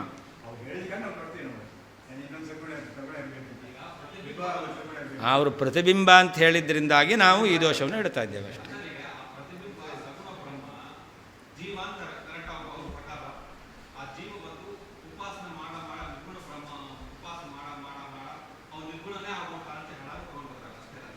ಹಂಗೆ ಅವ್ರು ಹೇಳೋದು ಹೌದು, ಆದರೆ ಅದು ಕೂಡಲ್ಲ ಅಂತ ನಾವು ಹೇಳ್ತಾ ಇದ್ದೀವಿ. ಹೌದು, ಎಲ್ಲೂ ಕೂಡ ಗುಣ ಇಲ್ಲದೆ ಇರತಕ್ಕಂತಹ ನಿಮ್ಮದು ಒಂದು ಚಿತ್ರ ಇದೆ, ಕೈ ಇಲ್ಲ, ಕಾಲಿಲ್ಲ, ಏನೇನೇನೂ ಇಲ್ಲ, ಬರೀ ಒಂದು ರೇಖೆ ಹಾಕಿರೋದು. ಅದರಿಂದ ಎಲ್ಲಾದರೂ ನಿಮಗೆ ಒಳ್ಳೆ ಸುಂದರವಾಗಿರ್ತಕ್ಕಂಥ ಆಕೃತಿ ಬರಲಿಕ್ಕೆ ಸಾಧ್ಯ ಇದೆಯಾ? ಇಲ್ಲ. ಹಾಗಾದರೆ ಸುಂದರವಾದಂತಹ ಒಂದು ಆಕೃತಿ ಬರಬೇಕು ಅಂತಾದರೆ ಅವಾಗ ಮೂಲ ಯಾವುದಿದೆ ಅದರಲ್ಲಿ ಇರಬೇಕು. ಅದಿಲ್ಲ ಅಂದರೆ ಇಲ್ಲ. ಒಂದು ಜೀವ ಅವನಲ್ಲಿ ಅಲ್ಲ, ನೀವು ಹೇಳ್ತಕ್ಕಂಥ ಸಗುಣನಲ್ಲಿ ಗುಣಗಳು ಬರಬೇಕು ಅಂತಾದರೆ ಮೂಲನಾದ ವ್ಯಕ್ತಿಯನ್ನು ನಿರ್ಗುಣ ಅಂತ ಹೇಳ್ತೀರಾ ಅಂತಂದರೆ ಗುಣ ಬರಲಿಕ್ಕೆ ಸಾಧ್ಯ ಇಲ್ಲ. ಅದು ಅವ್ರು ಹೇಳೋದು ಮಾಯೆಯಿಂದ ಬರುತ್ತೆ ಅಂತ, ಅವ್ರು ಹೇಳೋದು ಮಾಯೆಯಿಂದ ಬಂದ್ಬಿಡುತ್ತೆ ಅಂತ. ನಾವು ಅದನ್ನು ಖಂಡನೆ ಮಾಡಿದೆವು. ಮಾಯೆಯಿಂದ ಬರಲಿಕ್ಕೆ ಸಾಧ್ಯ ಇಲ್ಲ. ನಿರ್ಗುಣನಾದ್ದರಿಂದ ಬರಲ್ಲ, ಮಾಯೆಯಿಂದ ಬರುತ್ತೆ ಅಂದರೆ ಮಾಯೆಯಿಂದ ಬರಲಿಕ್ಕೆ ಸಾಧ್ಯ ಇಲ್ಲ. ಹಾಗಾದರೆ ಸಗುಣ ಬ್ರಹ್ಮನ ಒಪ್ತೀರಾ ಅಂದರೆ ಇನ್ನೊಬ್ಬ ಸಗುಣ ಬ್ರಹ್ಮನ ಒಪ್ಪಲೇಬೇಕು ಅಂತ.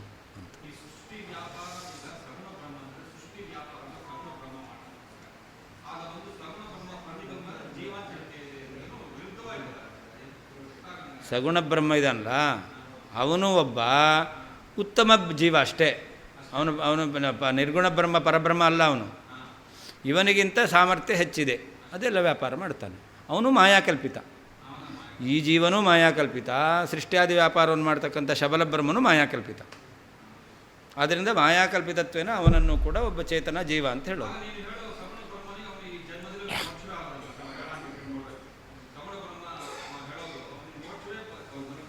ಯಾಕೆ?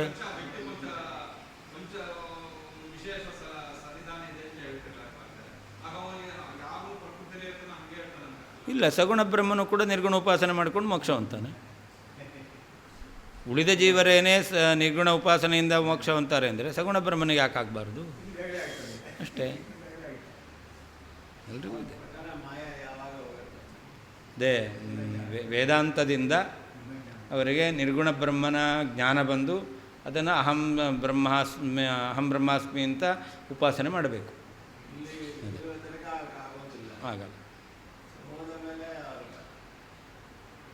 ಅದೇ ಅಹಂ ಬ್ರಹ್ಮಾಸ್ಮಿ ಎಂಬುದಾಗಿ ಅದರ ಸಾಕ್ಷಾತ್ಕಾರ ಆದಾಗ ಆವಾಗ ಈ ಜೀವ ಬಂಧ ಎಲ್ಲ ಹೋಗುತ್ತೆ. ಅಹಂ ಬ್ರಹ್ಮಾಸ್ಮಿ ಅಂತ, ನಾನು ಬ್ರಹ್ಮ ಅಂತ.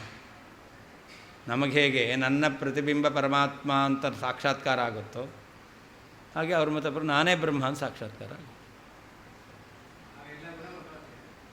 ಅವಾಗೆಲ್ಲ ಗುಣ ಹೊರಟೋಗುತ್ತೆ. ಅವಿದ್ಯೆ ಹೋಯ್ತಲ್ಲ, ಯಾವಾಗ ನಾನೇ ಬ್ರಹ್ಮ ಅಂತ ಜ್ಞಾನ ಬಂತು ಅವಾಗ ಅವಿದ್ಯೆ ಹೋಯಿತು. ಅವಿದ್ಯಾಕಲ್ಪಿತವಾಗಿರ್ತಕ್ಕಂಥದ್ದೆಲ್ಲವೂ ಹೋಗುತ್ತೆ. ಇದೆಲ್ಲ ಅವಿದ್ಯಾಕಲ್ಪಿತ.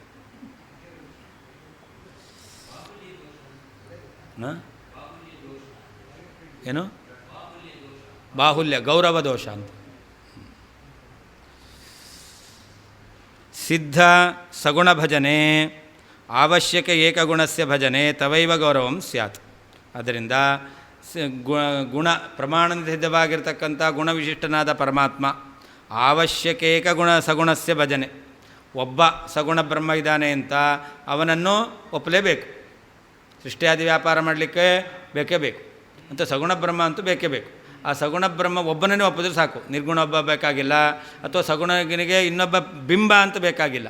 ಅಂದರೆ ಒಬ್ಬ ಸಗುಣನ ಒಪ್ಪಿದರೆ ಅವಾಗ ನಿನಗೇನೆ ಲೋಕದಲ್ಲಿ ಗೌರವಂ ಸ್ಯಾತ್. ತ್ವಮೇವ ಲೋಕಸ್ಯ ಗುರು ಸ್ಯಾದಿತಿ ಭಾವಃ. ನೀನೇ ಇಡೀ ಜಗತ್ತಿಗೆ ಗುರು ಅಂತ ಆಗ್ತೀಯ. ಜಗದ್ಗುರು ಅನ್ನೋದು ನಿನಗೆ ಆವಾಗ ಆ ಪದವಿ ಅಂತಕ್ಕಂಥದ್ದು ಬರುತ್ತೆ. 10 ನಿಮಿಷ ಬಿಟ್ಟು.